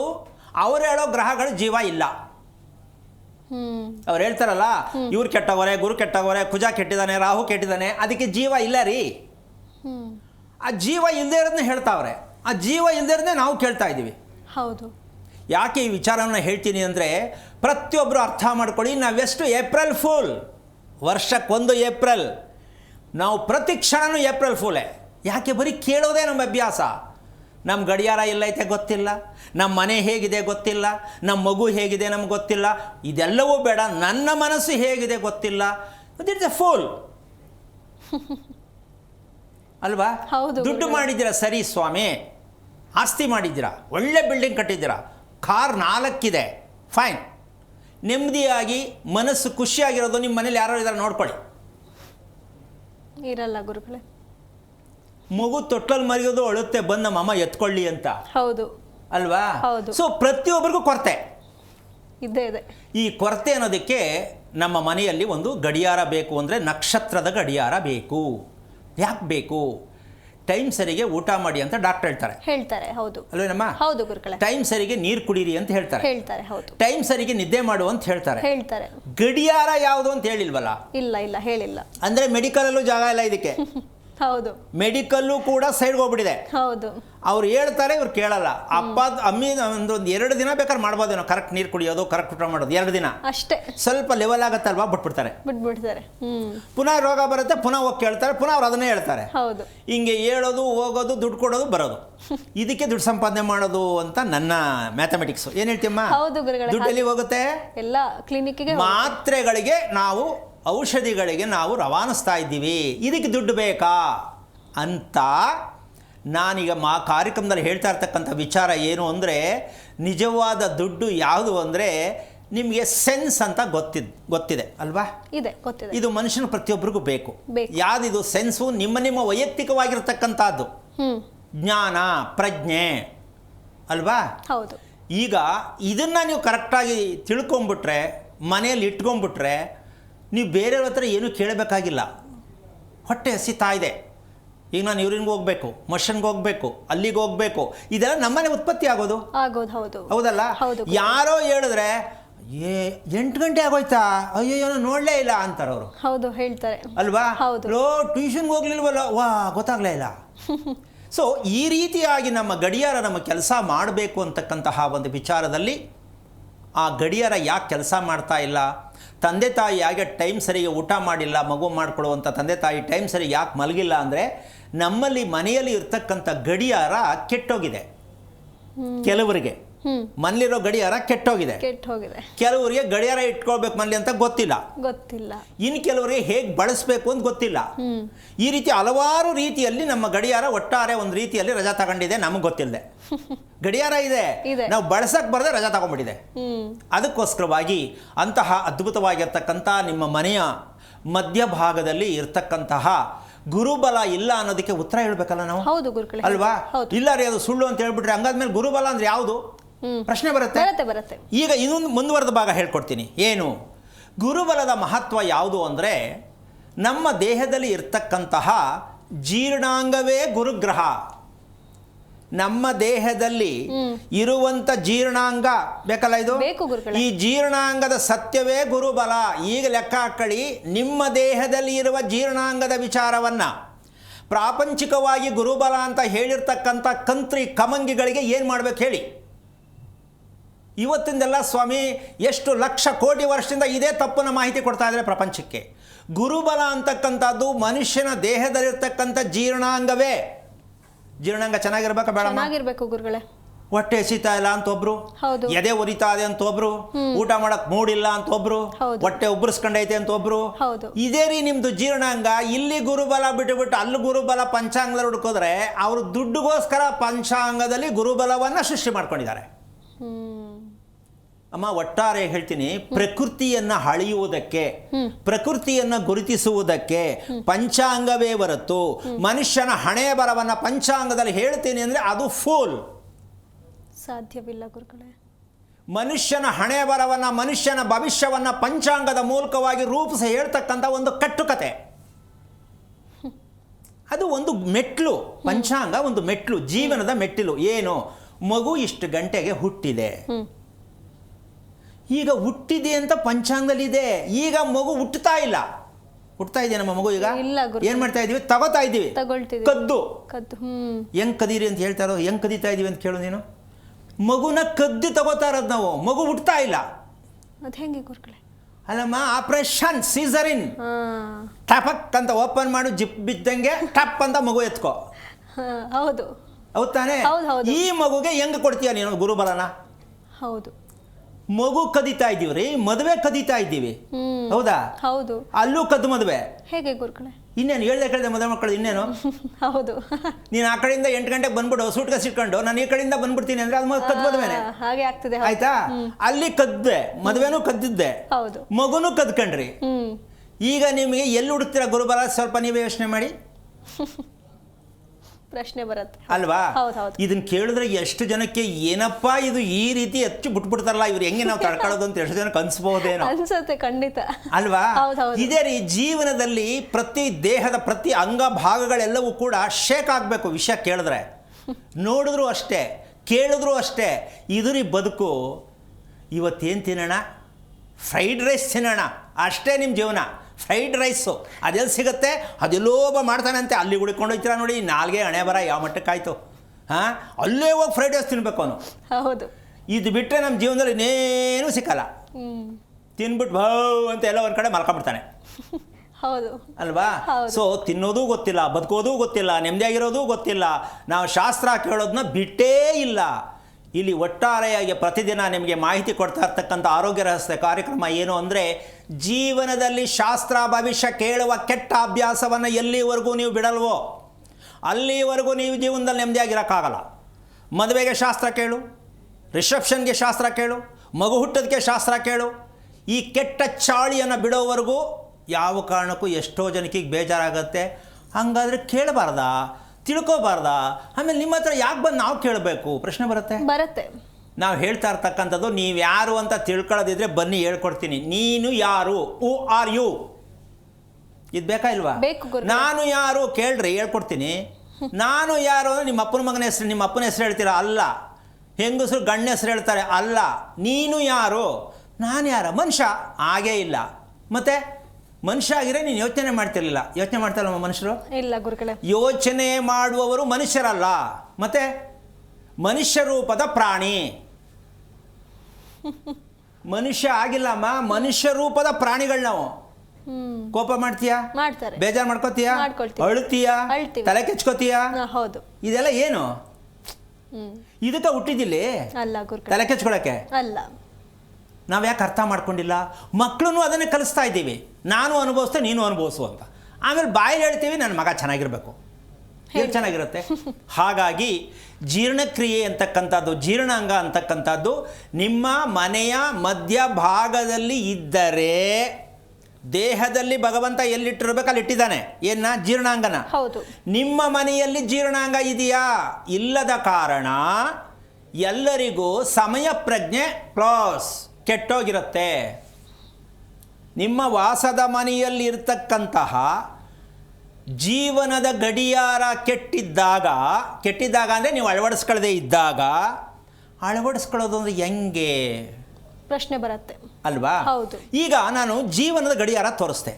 ಆ ಗಡಿಯಾರನ ನೀವು ಹಂಗೆ ಸುಮ್ಮನೆ ರೌಂಡಾಗಿ ಒಂದು ರೌಂಡ್ ಹಾಕೊಳ್ಳಿ, ಬಳೆ ಇಟ್ಬಿಟ್ಟು ಸುತ್ತ ಬರೀರಿ, ರೌಂಡ್ ಕರೆಕ್ಟಾಗಿ ಬರ್ಕೊಳ್ಳಿ. ಹೌದಾ? ಅದರ ಮೇಲೆ ಒಂದನ್ನು ಸ್ಟ್ರೈಟ್ ಸೆಂಟ್ರಿಗೆ ಗೆರೆ ಹಾಕಿ, ನೇರವಾಗಿ. ಮತ್ತು ಅದೇ ಥರ ಅಡ್ಡಕ್ಕೊಂದು ಗೆರೆ ಹಾಕಿ. ಏನಾಯ್ತು ಈಗ? ಅದು ಪ್ಲಸ್ ಆಯಿತು. ಪ್ಲಸ್ ಆಯಿತು, 4 ಭಾಗ ಅಲ್ವಾ? ಈ ಪ್ಲಸ್ಸು ನಿಮ್ಮ ಮನೇಲಿ ಇಲ್ವಲ್ಲ ಅನ್ನೋದೇ ನನ್ನ ಕೊರತೆ. ನಿಮ್ಮ ಮನೆಯಲ್ಲಿ, ವಾಸದ ಮನೆಯಲ್ಲಿ ಯಾರ ಮೇಲಾದ್ರು ಪ್ಲಸ್ ಇದೆಯಾ? ಇಲ್ಲ. ಒಂದು ಉದ್ದ, ಒಂದು ತುಂಡ. ಈಗ ಜೀರ್ಣಕ್ರಿಯೆ ಯಾಕೆ ಚೆನ್ನಾಗಿಲ್ಲ? ಹೊಟ್ಟೆ ಟೈಮ್ ಸರಿ ಯಾಕೆ ಹಸಿತಾ ಇಲ್ಲ? ಏನೇನು ಆಗಬೇಕು ಹೊಟ್ಟೆಯಿಂದ? ಏನು ಕ್ಲೀನ್ ಆಗಬೇಕು? ಏನು ಹೊಟ್ಟೆಗೆ ಬಂದು ಸೇರಬೇಕು? ಇದೆಲ್ಲ ಯಾಕೆ ಆಗ್ತಾ ಇಲ್ಲ ಸಮಯಕ್ಕೆ ಸರಿಗೆ? ಅಂದರೆ ನಿಮ್ಮ ಮನೆಯ ಜೀವನದ ಗಡಿಯಾರವನ್ನು ನೀವು ಆಫ್ ಮಾಡಿ ಇಟ್ಕೊಂಡಿದ್ದೀರಾ. ಹೌದಾ? ಕೆಲವರು ಎಲ್ಲೋ ದೂರ ಹೋಗ್ಬಿಟ್ಟು ಬರದ ಹತ್ರ ಕೂತ್ಕೋತಾರೆ. ಸ್ವಲ್ಪ ತಣ್ಣಗಾಯ್ತು, ಕೂತಿದ್ದೆ, ನೆಮ್ಮದಿಯಾಗಿ ಮನೆಗೆ ಬಂದೆ, ತಿರುಗಿ ಮನೆಗೆ ಅದೇನೆ. ಹೌದು ಅಲ್ವಾ? ಅದೇ ಮನೆಯನ್ನು ನೆಮ್ಮದಿಯ ತಾಣವನ್ನಾಗಿ ಮಾಡುವುದೇ ನಿಮ್ಮ ಗುರುಬಲ. ನೀವು ಕಟ್ಟುವ ಮನೆಯನ್ನೇ ಗುರುಬಲವನ್ನಾದ ಮನೆಯನ್ನು ಕಟ್ಟಿದಾಗ ನೀವು ಶಾಸ್ತ್ರ ಕೇಳೋ ಅವಶ್ಯಕತೆ ಬರಲ್ಲ. ನಿಮ್ಗೆ ಯಾವ ಟೈಮ್ಗೆ ಏನಾಗಬೇಕು? ಮಗಳ ಮದುವೆ ಮಾಡಬೇಕು, ಆಗತ್ತೆ. ಮಗಳಿಗೆ ಮಗು ಆಗಬೇಕು, ಆಗತ್ತೆ. ಮಗನಿಗೆ ಮದುವೆ ಆಗಬೇಕು, ಆಗತ್ತೆ. ನೀವು ಕೇಳಬೇಕಾದ ಅವಶ್ಯಕತೆ ಇಲ್ಲ. ನಾವೆಲ್ಲ ಕೇಳೋಕ್ಕೆ ಅಭ್ಯಾಸ ಮಾಡ್ಕೊಂಡು, ಈ ಮಗುದೊಂದು ಸರಿ ಹೋಗ್ಬಿಟ್ರೆ ನನಗಿನ್ನೇನೋ ಬೇಡ. ಸರಿ ಹೋಗಲ್ಲ ಅದು. ಯಾಕೆ? ಸರಿ ಹೋಗಕ್ಕಿಲ್ವೇ, ದಾರಿನೇ ಇಲ್ಲ. ನನ್ನ ಮಗಳ ಮದುವೆ ಆಗಿಬಿಟ್ರೆ ನಾನು ನೆಮ್ಮದಿ ಇರ್ತೀನಿ, ಆಗಲ್ವೇ? ನನ್ನ ಹೆಂಡತಿ ಆರೋಗ್ಯ ಚೆನ್ನಾಗಾಗ್ಬಿಟ್ರೆ ಚೆನ್ನಾಗಿರ್ತೀನಿ, ಆಗಲ್ವೇ? ನನ್ನ ಗಂಡ ನನ್ನ ಮಾತು ಕೇಳ್ದಂಗೆ, ನಾನು ಹೇಳ್ದಂಗೆ ಕೇಳಿಬಿಟ್ರೆ ನಾನು ನೆಮ್ಮದಿಯಾಗಿರ್ತೀನಿ, ಆಗಲ್ವೇ? ಯಾವುದು ಎಲ್ಲವೂ ಆಗಲ್ವೇ? ಕಾರಣ ನಿಮ್ಮ ಮನೆಯಲ್ಲಿ ಜೀವನಕ್ಕೆ ಬೇಕಾದ ಗಡಿಯಾರವನ್ನು ನೀವು ರೂಪಿಸಿಲ್ಲದ ಕಾರಣ ಇದು ನೀವು ಅನುಭವಿಸ್ತಾ ಇದ್ದೀರಾ. ಈ ತಿಳ್ಕೊಳ್ಳದೆ ಇರತಕ್ಕಂಥದ್ದೇ ಏಪ್ರಿಲ್ ಫೂಲ್ ಅಂತ. ನೀವು ಫೂಲ್ ಆಗಿದ್ದೀರಾ ಅಂತ ನಾನು ಹೇಳ್ತಾ ಇಲ್ಲ. ವಿಷಯ ತಿಳ್ಕೊಂಡಿಲ್ವಲ್ಲ ಅನ್ನೋ ಕಷ್ಟಕ್ಕೆ ಈ ಪದವನ್ನು ಬಳಸಬೇಕಾಗ್ತಾ ಇದೆ. ಪ್ರತಿ ಕ್ಷಣ ನಾವು ಫೂಲ್ ಆಗಬಾರ್ದು. ಅಂದರೆ ನಾವು ಶಾಸ್ತ್ರಗಾರರ ಹತ್ರ ಹೋಗಿ ಗುರುಬಲ ಅಂತ ಕೇಳ್ತೀವಲ್ಲ, ಅವರೆಲ್ಲ ಕೇಳ್ತೀವಿ ಗುರುಬಲ ಅನ್ನೋರು ಹೇಳೋರು ಫೂಲ್. ನಮ್ಮ ಮನೆಯಲ್ಲಿ ನಾವು ರೂಪಿಸ್ಕೋಬೇಕು ಅನ್ನೋರೇ ಬುದ್ಧಿವಂತರು, ಪ್ರಜ್ಞಾವಂತರು, ಸತ್ಯವಂತರು, ಅದೃಷ್ಟವಂತರು, ದೀರ್ಘಾಯುಷ್ವಂತರು, ಶ್ರೇಷ್ಠವಂತರು. ಈ ಸತ್ಯವನ್ನು ನೀವು ರೂಪಿಸ್ಕೊಂಡಾಗ ನೀವು ಮಾಡ್ತೀರಾ, ನಿಮ್ಮ ಮಕ್ಕಳು ಮಾಡ್ತಾರೆ, ಜೀವನದಲ್ಲಿ ನೆಮ್ಮದಿಯಾಗಿರ್ತೀರಾ. ಇಂತಹ ಗಡಿಯಾರವನ್ನು ನೀವು ಬಿಟ್ರಿ ಕೆಟ್ರಿ ಆಗಬಾರ್ದು. ಗೌರಿಬಿದನೂರಿನಿಂದ ಮಂಜುಳಾ ಅಂತ ಹೇಳಿ ಕರೆ ಮಾಡಿದ್ದಾರೆ. ಮಂಜುಳಾ ಅವರೇ, ಯಾರ ಬಗ್ಗೆ ಕೇಳಬೇಕಾಗಿತ್ತು? ಮೇಡಮ್ ನಮಸ್ಕಾರ. ನಮಸ್ಕಾರ. ಮಗಳ ಬಗ್ಗೆ ಕೇಳಬೇಕಾಯ್ತು ಮೇಡಮ್. ಸ್ವಲ್ಪ ಜೋರಾಗಿ ಮಾತಾಡ್ಬೋದಾ? ಸರಿ ಮೇಡಮ್. ನಮಸ್ತೆ ಗುರುಜಿ. ತಮ್ಮ ಮಗಳ ನಕ್ಷತ್ರ ಮತ್ತು ಲಗ್ನವನ್ನ ತಿಳಿಸಬಹುದಾ? ತೇಜಸ್ವಿನಿ ವಿಶಾಖ ನಕ್ಷತ್ರ, ಧನುರ್ ಲಗ್ನ. ಗುರುಗಳಿದ್ದಾರೆ, ಮಾತನಾಡಿ. ಹಲೋ ಗುರುಗಳೇ ನಮಸ್ತೆ ಗುರುಗಳೇ. ನಾರಾಯಣ, ಏನು ಓದಿದೀಯಮ್ಮ? Second PUC madam. ಸರ್ ಎಷ್ಟು ವರ್ಷ ಆಯಿತು ಮದುವೆಯಾಗಿ? ಸರ್ 29. ಓಕೆ. ಮಕ್ಕಳೆಷ್ಟು? ಇಬ್ರು ಮಕ್ಕಳು ಸರ್. ಖುಷಿ ಇದೆಯಾ ಮಕ್ಕಳ ಬಗ್ಗೆ? ಏನ್ ಸರ್? ಮಕ್ಕಳ ಬಗ್ಗೆ ಖುಷಿ ಇದೆಯಾ, ಅನುಮಾನ ಇದೆಯಾ? ಏನ್ ಮಕ್ಕಳ ಬಗ್ಗೆ ಖುಷಿಯಾಗಿದೆಯಾ? ಒಳ್ಳೆ ಆರೋಗ್ಯವಾದ ಮಕ್ಕಳು ಹುಟ್ಟಿದ್ದಾರೆ, ಬುದ್ಧಿವಂತ ಮಕ್ಕಳು ಹುಟ್ಟಿದ್ದಾರೆ ಅನ್ನಿಸ್ತಾ ಇದೆಯಾ, ಇಲ್ಲ ಸರಿ ಹೋಗ್ತಾ ಇಲ್ಲ ಅನ್ನಿಸ್ತಾ ಇದೆಯಾ ಅಂತ ಕೇಳ್ತೀನಿ. ದೊಡ್ಡವಳ ಮದುವೆ ಆಗಿದೆ, ಅವ್ರಿಗೆ ಇವಾಗ ಸ್ವಲ್ಪ ಸಮಸ್ಯೆ ಸರ್. ಏನು ಮಾಡೋದಪ್ಪ, ಕೇಳಿಸ್ತಾನೆ ಇಲ್ವಲ್ಲ, ನಿಮ್ಮ ವಾಯ್ಸೇ ಕೇಳ್ತಾರೆ, ಏನು ಮಾಡಲಿ ನಾನು? ದೊಡ್ಡವ್ರಿಗೆ ಇವಾಗ ಮದುವೆ ಆಗಿದೆ. ದೊಡ್ಡವಳಿಗೆ? 8 ವರ್ಷ. ಸರ್ ದೊಡ್ಡವ್ರಿಗೆ. ದೊಡ್ಡವರು ಅಂದ್ರೆ ಯಾರು? ಮಗಳ, ಮಗನ? ಮಗಳು ಸರ್, ಪೂಜಾ ಅಂತ. ಓಕೆ. ಎಷ್ಟು ವಯಸ್ಸು ಅವಳಿಗೆ? ಅವ್ರಿಗೆ 28 ಸರ್. ಎಷ್ಟು ವರ್ಷ ಆಯ್ತು ಮದುವೆ ಆಗಿ? ಮದುವೆ ಆಗಿ 8 ವರ್ಷ ಆಯ್ತು ಸರ್. ಹೇಗಿದೆ ಅವಳ ಜೀವನ? ಪರವಾಗಿಲ್ಲ ಹಂಗೆ ಸರ್. ಪರವಾಗಿಲ್ಲ ಅನ್ನೋದಕ್ಕೆ ಯಾಕಮ್ಮ ಮದುವೆ ಮಾಡಬೇಕು? ಇದು ಒಳ್ಳೆ ಕತೆ ಅಲ್ಲ. ಅಂದ್ರೆ ಚೆನ್ನಾಗಿ ನೋಡ್ಕಂತಾರೆ. ಅವ್ರಿಗೆ ಸ್ವಲ್ಪ ನಮ್ಮ ಅತ್ತೆ ತರ ಸ್ವಲ್ಪ ಇದು ಮಾತ್ರೆಗಳು ತಗೊಳ್ಳೋದು. ಯಾರು ಮಾತ್ರೆ ತಗೊಳ್ಳೋದು? ಪೂಜಾನಾ? ಸರ್ ಮಾನಸಿಕವಾಗಿ ಸ್ವಲ್ಪ ಹಂಗೆ ಕೋಪ ಮಾಡ್ಕೊಳ್ಳೋದು ಹಂಗೆಲ್ಲ ಮಾಡ್ಕೊಂತಾರೆ. ನಿಮ್ಮ ಮಗಳು? ಹ್ಞೂ ಸರ್, ನಮ್ಮ ಅತ್ತೆಗಿದೆ ಆ ಥರ. ಅದಕ್ಕೆ ಆ ಥರ ಮೊಮ್ಮಗಳಿಗೂ ಬಂದೈತೆ ಅನ್ಕೊಂತೀನಿ ಸರ್. ನಿಮ್ಮ ಯಜಮಾನ್ರ ಅಮ್ಮನಿಗಿದೆ ಅಂತನಾ? ಯಜಮಾನ್ರ ಅಮ್ಮ. ಹಾಂ, ಅದಕ್ಕೆ ಅತ್ತೆ ಥರ ಅಜ್ಜಿ ಥರ ಮೊಮ್ಮಗಳಾಗಿದ್ದಾಳೆ ಅಂತ ನಿಮ್ಮ ಪ್ರಕಾರ? ಸರ್ ಹೌದೌದು ಸರ್. ಎಂಥ ಅದ್ಭುತವಾದ ಪವಾಡ, ಸೂಪರಾಗಿ ಯೋಚನೆ ಮಾಡಿದ್ಯಾ ಕಣಮ್ಮ. ಸರ್ ಅದೇ. ಖುಷಿ ಆಯಿತು. ಈಗ ವಿಷಯಕ್ಕೆ ಬರ್ತೀನಿ. ಸರ್ ಅಮ್ಮನ ಮಗನಿಗೆ ನೀನು ಮದುವೆ ಮಾಡ್ಕೊಂಡಿದ್ಯಾ? ಇಲ್ಲ ಸರ್, ಬೇರೆ ಹೊಸ ಸಂಬಂಧ ಇದು. ದೇವರೇ, ಅಮ್ಮನ ಮಗ ಅಂದ್ರೆ ನಿಮ್ಮ ಅತ್ತೆ ಮಗ ಅಲ್ವೇನಮ್ಮ ನಿನ್ ಗಂಡ? ಹೌದು ಹೌದು. ಕನ್ನಡ ನನಗೆ ಅರ್ಥ ಆಗಲ್ವೋ, ನಿಮ್ಗೆ ಅರ್ಥ ಆಗಲ್ವೋ? ಇಲ್ಲ ಸರ್, ಕರೆಕ್ಟ್. ಹೌದು ಸರ್. ಅಮ್ಮನ ಮಗನಿಗೆ ಅಂದ್ರೆ ಎಲ್ಲೋ ಹೋಗ್ಬಿಟ್ರಿ ಇವರು, ಅಮ್ಮನ ಮಗ ಯಾರು ಅಂತ. ಹೌದು. ಸಾಲ ಸಂಬಂಧಿಕರಲ್ಲಿ ಏನೋ ಅನ್ಕಡೆ. ಅಂದ್ರೆ ಸ್ವಲ್ಪ ನಗಲಿ ಅಂತ ನಗಿಸ್ತಾ ಇದೀನಿ ಅಷ್ಟೇ. ಓಕೆ, ಇರ್ಲಿ ಸರ್. ಈಗ ಗಂಡನಲ್ಲಿ ಅದು ಬಂದಿದೆ ಅಂತ ನಿನ್ಗೆ ಗೊತ್ತಾಯ್ತಾ? ಹೌದು ಹೌದು ಸರ್. ಹಂಗಿದ್ಮೇಲೆ ನೀನು ರಿಪೇರಿ ಮಾಡ್ಕೊಂಡಿದ್ರೆ ನಿನ್ನ ಮಗಳಿಗೆ ಬರ್ತಿರ್ಲಿಲ್ಲ. ನೀನು ರಿಪೇರಿ ಮಾಡಲಿಲ್ಲ, ನಿನ್ನ ಮಗಳಿಗೆ ಬಂತು. ಯಾರು ತಪ್ಪು? ಸರ್ ನನ್ನ ಯಜಮಾನ್ರದ್ದು ಹಂಗೆ ಸ್ವಲ್ಪ. ನೋಡಿ, ನಾನು ಹೇಳೋದು ನನಗೆ ತಿರುಗಿಸಿ ಹೇಳ್ತಿದ್ಯಲ್ಲಮ್ಮ. ಇಲ್ಲ ಇಲ್ಲ ಸರ್, ಹಂಗೇನಿಲ್ಲ. ನಿಮ್ ಪ್ರೋಗ್ರಾಮ್ ನೋಡೋಕ್ಕಿಂತ ಖುಷಿ ನನ್ಗೆ. ನೋಡಿ ಎಷ್ಟು ವಿಷಯಗಳು ಇದಾವೆ ನಮ್ಗೆ ಗೊತ್ತಿಲ್ಲ. ಅದನ್ನೇ ನಾನು ಕೆಲಸ ಮಾಡ್ತಾ ಇರೋದು. ಗೊತ್ತಿಲ್ಲದಿರೋ ವಿಷಯನೇ ಹೇಳ್ಕೊಡಕ್ಕೆ ಬಂದಿರೋದು ನಾನು. ಹೌದು ಹೌದು ಸರ್. ಈಗ ನೀನು ನಿನ್ನ ಗಂಡನ ಹಿಂಗೆ ರಿಪೇರಿ ಮಾಡ್ಕೋಬೇಕು ಅಂತ ನನ್ನಂಥ ಗುರುಗಳ ಹತ್ರ ಕೇಳಿದರೆ ರಿಪೇರಿ ಮಾಡ್ತಿದ್ದೆ ಅಲ್ವಾ?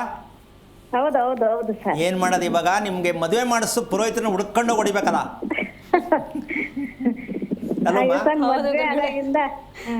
ಈ ಕೆಲವು ಹೆಂಗಸ್ರಿಗೆ ಕೋಪ ಬಂದಾಗ ಅವ್ನು ಯಾವ ಮುಂಡೆ ಮಗ ನನ್ನ ತಾಲಿ ಕಟ್ಟಿಸ್ಬಿಟ್ನೋ, ಅವನು ಬಾಯಿಗಷ್ಟು ಇದಾಕ ಒಂದೊಂದು ಬೈಯಲ್ಲ, ಹಿಂಗೊಂದು 10 ಜನ ಬೈತಾ ಇದ್ರೆ ಅವನ ಕತೆ ಏನಾಗಬೇಕು? ಶಾಸ್ತ್ರ ಹೇಳೋದು ಅವನ ಕತೆ ಸ್ವಲ್ಪ ಯೋಚನೆ ಮಾಡಿ. ಆ ಮುಂಡೆ ಮನೆ ಬಣ್ಣ ಹಾಕ, ಅವನ ಮನೆ ಹಾಳಾಗ, ಏನಮ್ಮ ಅಂತಾರ ಇಲ್ವಾ? ಅಯ್ಯೋ, ಎಂಥ ಅದ್ಭುತವಾದ ಆಶೀರ್ವಾದಗಳು ದುಡ್ಡಿಸ್ಕೊಂಡದಕ್ಕೆ, ಗಿಫ್ಟು. ಅಲ್ಲ ಸರ್, ಸ್ವಾಮಿಯವ್ರನ್ನ ಯಾಕೆ ಬೇಕನ್ಬೇಕು ನಮ್ಮ ಮನೆ ಬರಕ್ಕೆ? ಬಂದೆ ನೋಡಿ ನೀನು ಹಣೆ ಬರಕ್ಕೆ. ಅದೆಲ್ಲಮ್ಮ ಆಯ್ತು ಹಣೆ ಬರ. ಅದೇ ಸರ್. ಅಮ್ಮ ತಿಳ್ಕೊ, ಒಂದು ನಿಮಿಷ. ನೀನು ಮಗು ಬಗ್ಗೆ ತಿಳ್ಕೊಳ್ಳಿಲ್ಲ, ಗಂಡನ ಬಗ್ಗೆ ತಿಳ್ಕೊಳ್ಳಿಲ್ಲ, ಮದುವೆ ಬಗ್ಗೆ ತಿಳ್ಕೊಳ್ಳಿಲ್ಲ. ಇದನ್ನ ಹಣೆ ಬರ ಅಂತಾರ, ನಿನ್ನ ಸೋಮಾರಿತನ ಅಂತಾರ? ನೀನು ಹೇಳು ಫಸ್ಟ್. ನೀನು ಹೇಳು, ಸೋಮಾರಿತನ ಅಂತ ಹೇಳ್ಬೇಕಾ, ಹಣೆ ಬರ ಅಂತ ಹೇಳ್ಬೇಕಾ? ಏನ್ ಮಾಡ್ಬೇಕು ಸರ್, ಅವಾಗ ಈಚೆ ಬಿಡ್ತಿರ್ಲಿಲ್ಲ. ಅವಾಗ ಅಮ್ಮ ನೀನು ಅರ್ಥನೇ ಮಾಡ್ಕೊತಾ ಇಲ್ಲ ತಾಯಿ. ಇಷ್ಟು ಹೇಳ್ಕೊಟ್ರು ನನ್ನ ಸೋಮಾರಿತನ ಅಂತ ಒಪ್ಪೋ ನೀನು. ಹಾ ಸರಿ ಆಯ್ತು ಸರ್, ನಮ್ ಸೋಮಾರಿತನನೇ. ಅಯ್ಯೋ ರಾಮ, ಇಷ್ಟು ಬರ್ಸಕ್ಕೆ ಎಷ್ಟು ಕಷ್ಟಪಟ್ಟೆ ನಾನು. ಏನಿಲ್ಲ ಸರ್. ಮದುವೆ ಮಾಡ್ಕೊಳ್ಳೋ ಹೆಣ್ಣು ಮಕ್ಕಳಿಗೆ ಗಂಡು ಮಕ್ಕಳಿಗೆ ಹೇಳ್ಕೊಡ್ತಾ ಇರೋವಂಥ ವಿದ್ಯೆ ಏನು ಅಂದರೆ ನಾವು ಸೋಮಾರಿಗಳು, ಮುಂದಕ್ಕೆ ಸೋಮಾರಿಗಳಾಗಬಾರ್ದು ಅನ್ನೋದೇ ಮದುವೆ. ಸರ್ ಇದು ಯಾಕಾದ್ರೆ ಗೊತ್ತಾಯ್ತೇನಮ್ಮ? ಗೊತ್ತಿಲ್ಲ ಗುರುಗಳೇ. ಮದುವೆ ಯಾಕೆ ಮಾಡ್ಕೊತೀಯ ಅಂದ್ರೆ ನಮ್ಮ ಅಪ್ಪ ಹೇಳ್ದ ಮಾಡ್ಕೊತಾ ಇದ್ದೀನಿ. ಹೌದು, ಹಂಗೆ ಹೇಳ್ತಾರೆ. ಅಲ್ಲೇನಮ್ಮ? ಹೌದು. ಇದೇನು ಗ್ರಾಚಾರ ರೀ? ಅಪ್ಪ ಹೇಳೋದಕ್ಕೆ ಮದುವೆ ಯಾಕೆ ಮಾಡ್ಕೋಬೇಕು? ನೀನೇನು ತಿಳ್ಕೊಂಡಿದ್ಯಾ ಅಂತ ಅಪ್ಪ ಹೇಳ್ಕೊಡ್ಬೇಕಿತ್ತು. ಮಗಳಿಗಾಗಲಿ ಮಗನಿಗಾಗಲಿ ಮದುವೆ ಯಾಕೆ ಮಾಡ್ಕೋಬೇಕು ಅಂತ ಕೇಳಬೇಕಿತ್ತು, ಮಾಡ್ಕೊಳ್ಳೋರು. ಹೌದು. ಹೇಳ್ಬೇಕಿತ್ತು, ಮಾಡಿಸೋರು. ಅವರು ಹೇಳುತ್ತಿಲ್ಲ, ಇವರು ಕೇಳ್ತಿಲ್ಲ. ಇನ್ನು ಮದುವೆ ಮಗು ಯಾಕೆ ಅನ್ನೋದು ಪ್ರತಿಯೊಬ್ಬರು ಯೋಚನೆ ಮಾಡಬೇಕು. ತಪ್ಪಾದ ಮದುವೆ, ತಪ್ಪಾದ ಮಗು, ತಪ್ಪಾದ ಜೀವನ. ಈಗ ಇದು ನಮ್ಮ ಸೋಮಾರಿತನ, ಇದನ್ನ ವಿಧಿ ಕರ್ಮ ಹಣೆ ಬರ ಅನ್ನೋದ? ನಮ್ಮ ಸೋಮಾರಿತನ ಗುರುಗಳೇ. ಗೊತ್ತಾಯ್ತಾ ತಾಯಿ? ಹೌದೌದು ಒಬ್ಬ ನನಗಿವಾಗ ನೆಮ್ಮದಿ ಆಯ್ತು, ಇಷ್ಟು ಪಾಠ ಒಪ್ಸಿದ್ನಲ್ಲ ನಿನಗೆ ಅಂತ. ಸರ್ ಅದೇ ಸರ್, ತೇಜಸ್ವಿ ವಿಶಾಖ ನಕ್ಷತ್ರದ್ದು. ಎಷ್ಟು ವಯಸ್ಸು ಸರ್? 23. ಏನ್ ಮಾಡ್ತಿದ್ದಾಳೆ?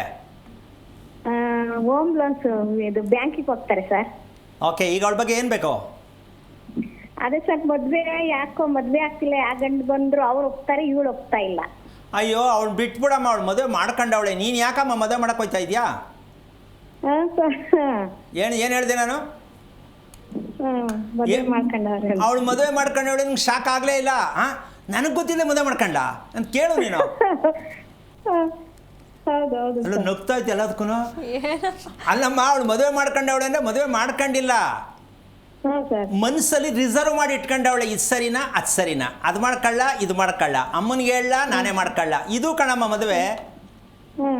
ವಿಶಾಖ ನಕ್ಷತ್ರದರು ದಾಪು ಕಾಲು ಹಾಕೊಂಡು ಮದುವೆಗೆ ಹೋಗಿರ್ತಾರೆ.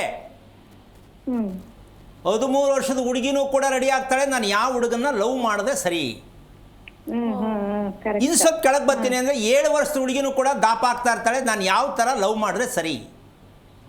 ಯಾಕೆ ಅಂದರೆ ವಿಶಾಖ ನಕ್ಷತ್ರದ ಮೆಡಿಷನ್ ಏನು ಅಂದರೆ ಓನ್ಲಿ ಲವ್. ಯಾಕೆ? ಹೌದೌದು ಅಂತ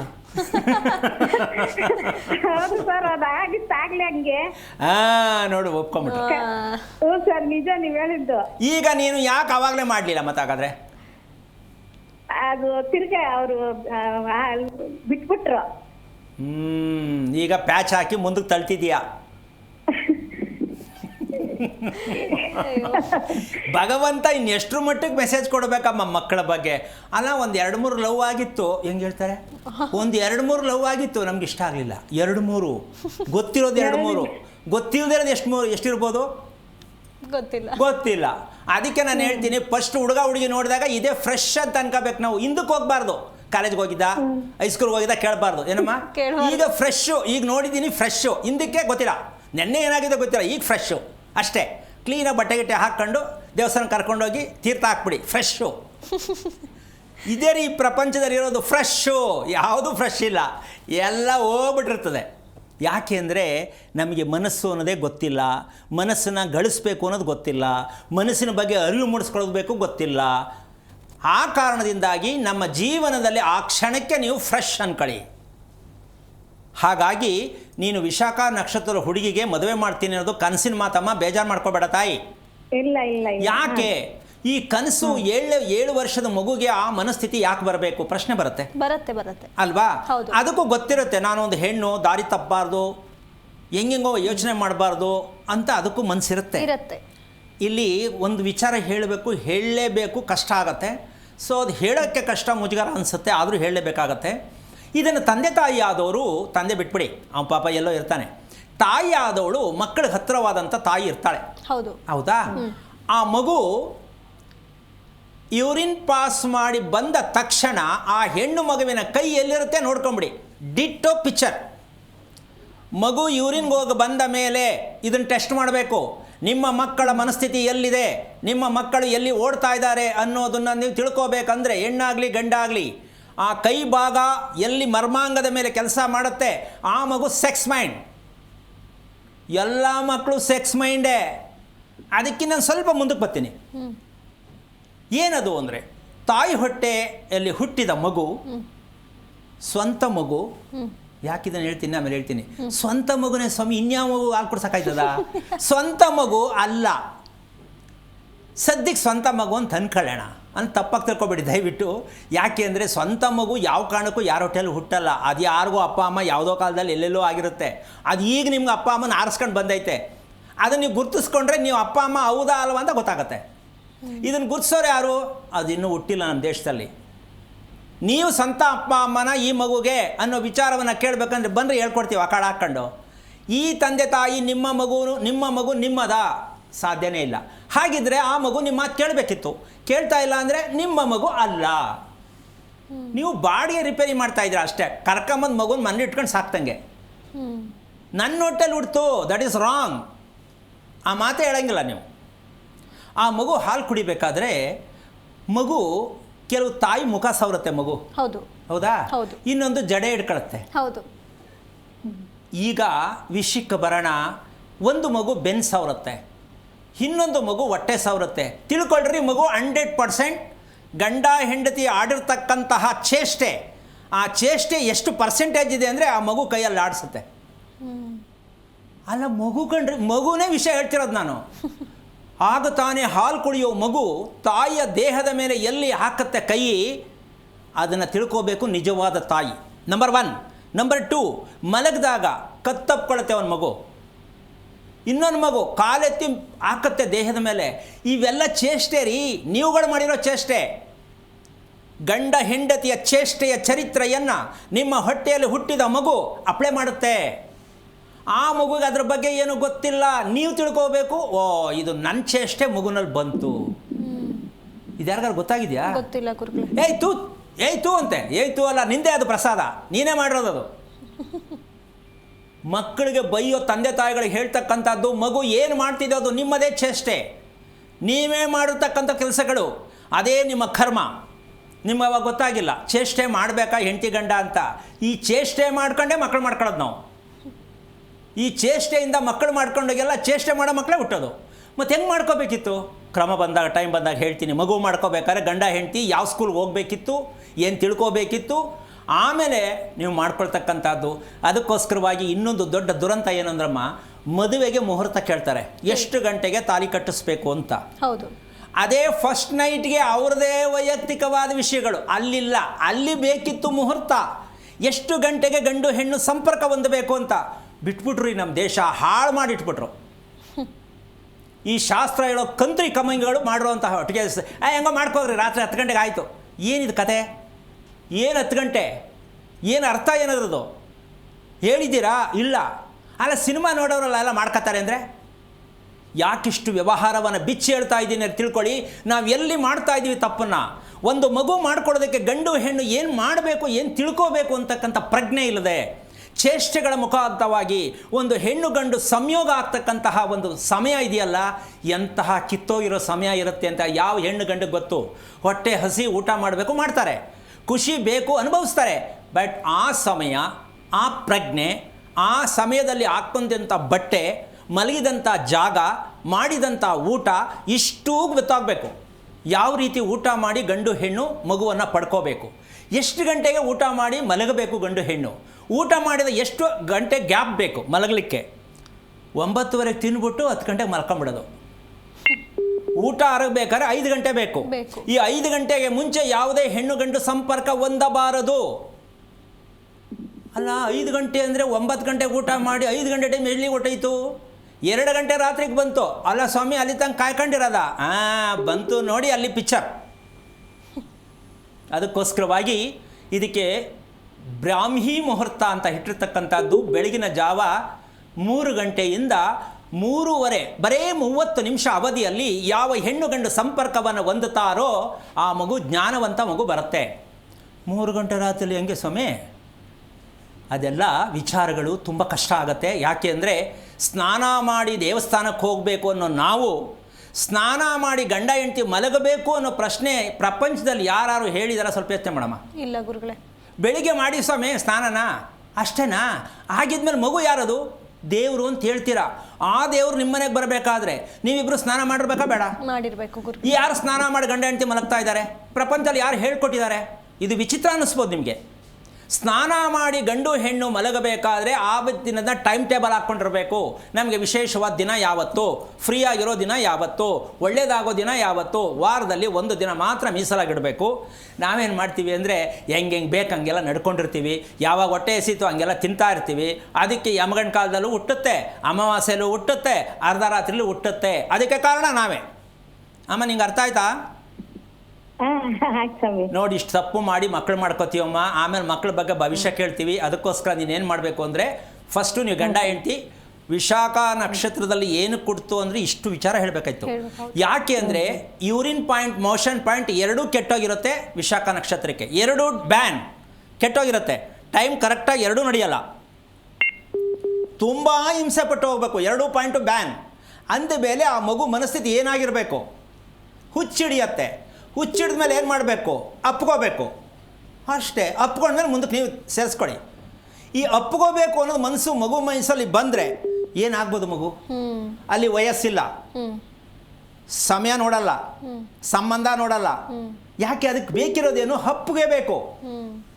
ಈಗ ಮಗುಗೆ ಏನು ಹೇಳ್ಬೋದು? ತಲೆಕೆಟ್ಟೈತೆ, ಹುಚ್ಚಿಡಿದೆ ಅಂತ ಹೇಳ್ಬೋದಾ? ಅಲ್ಲ.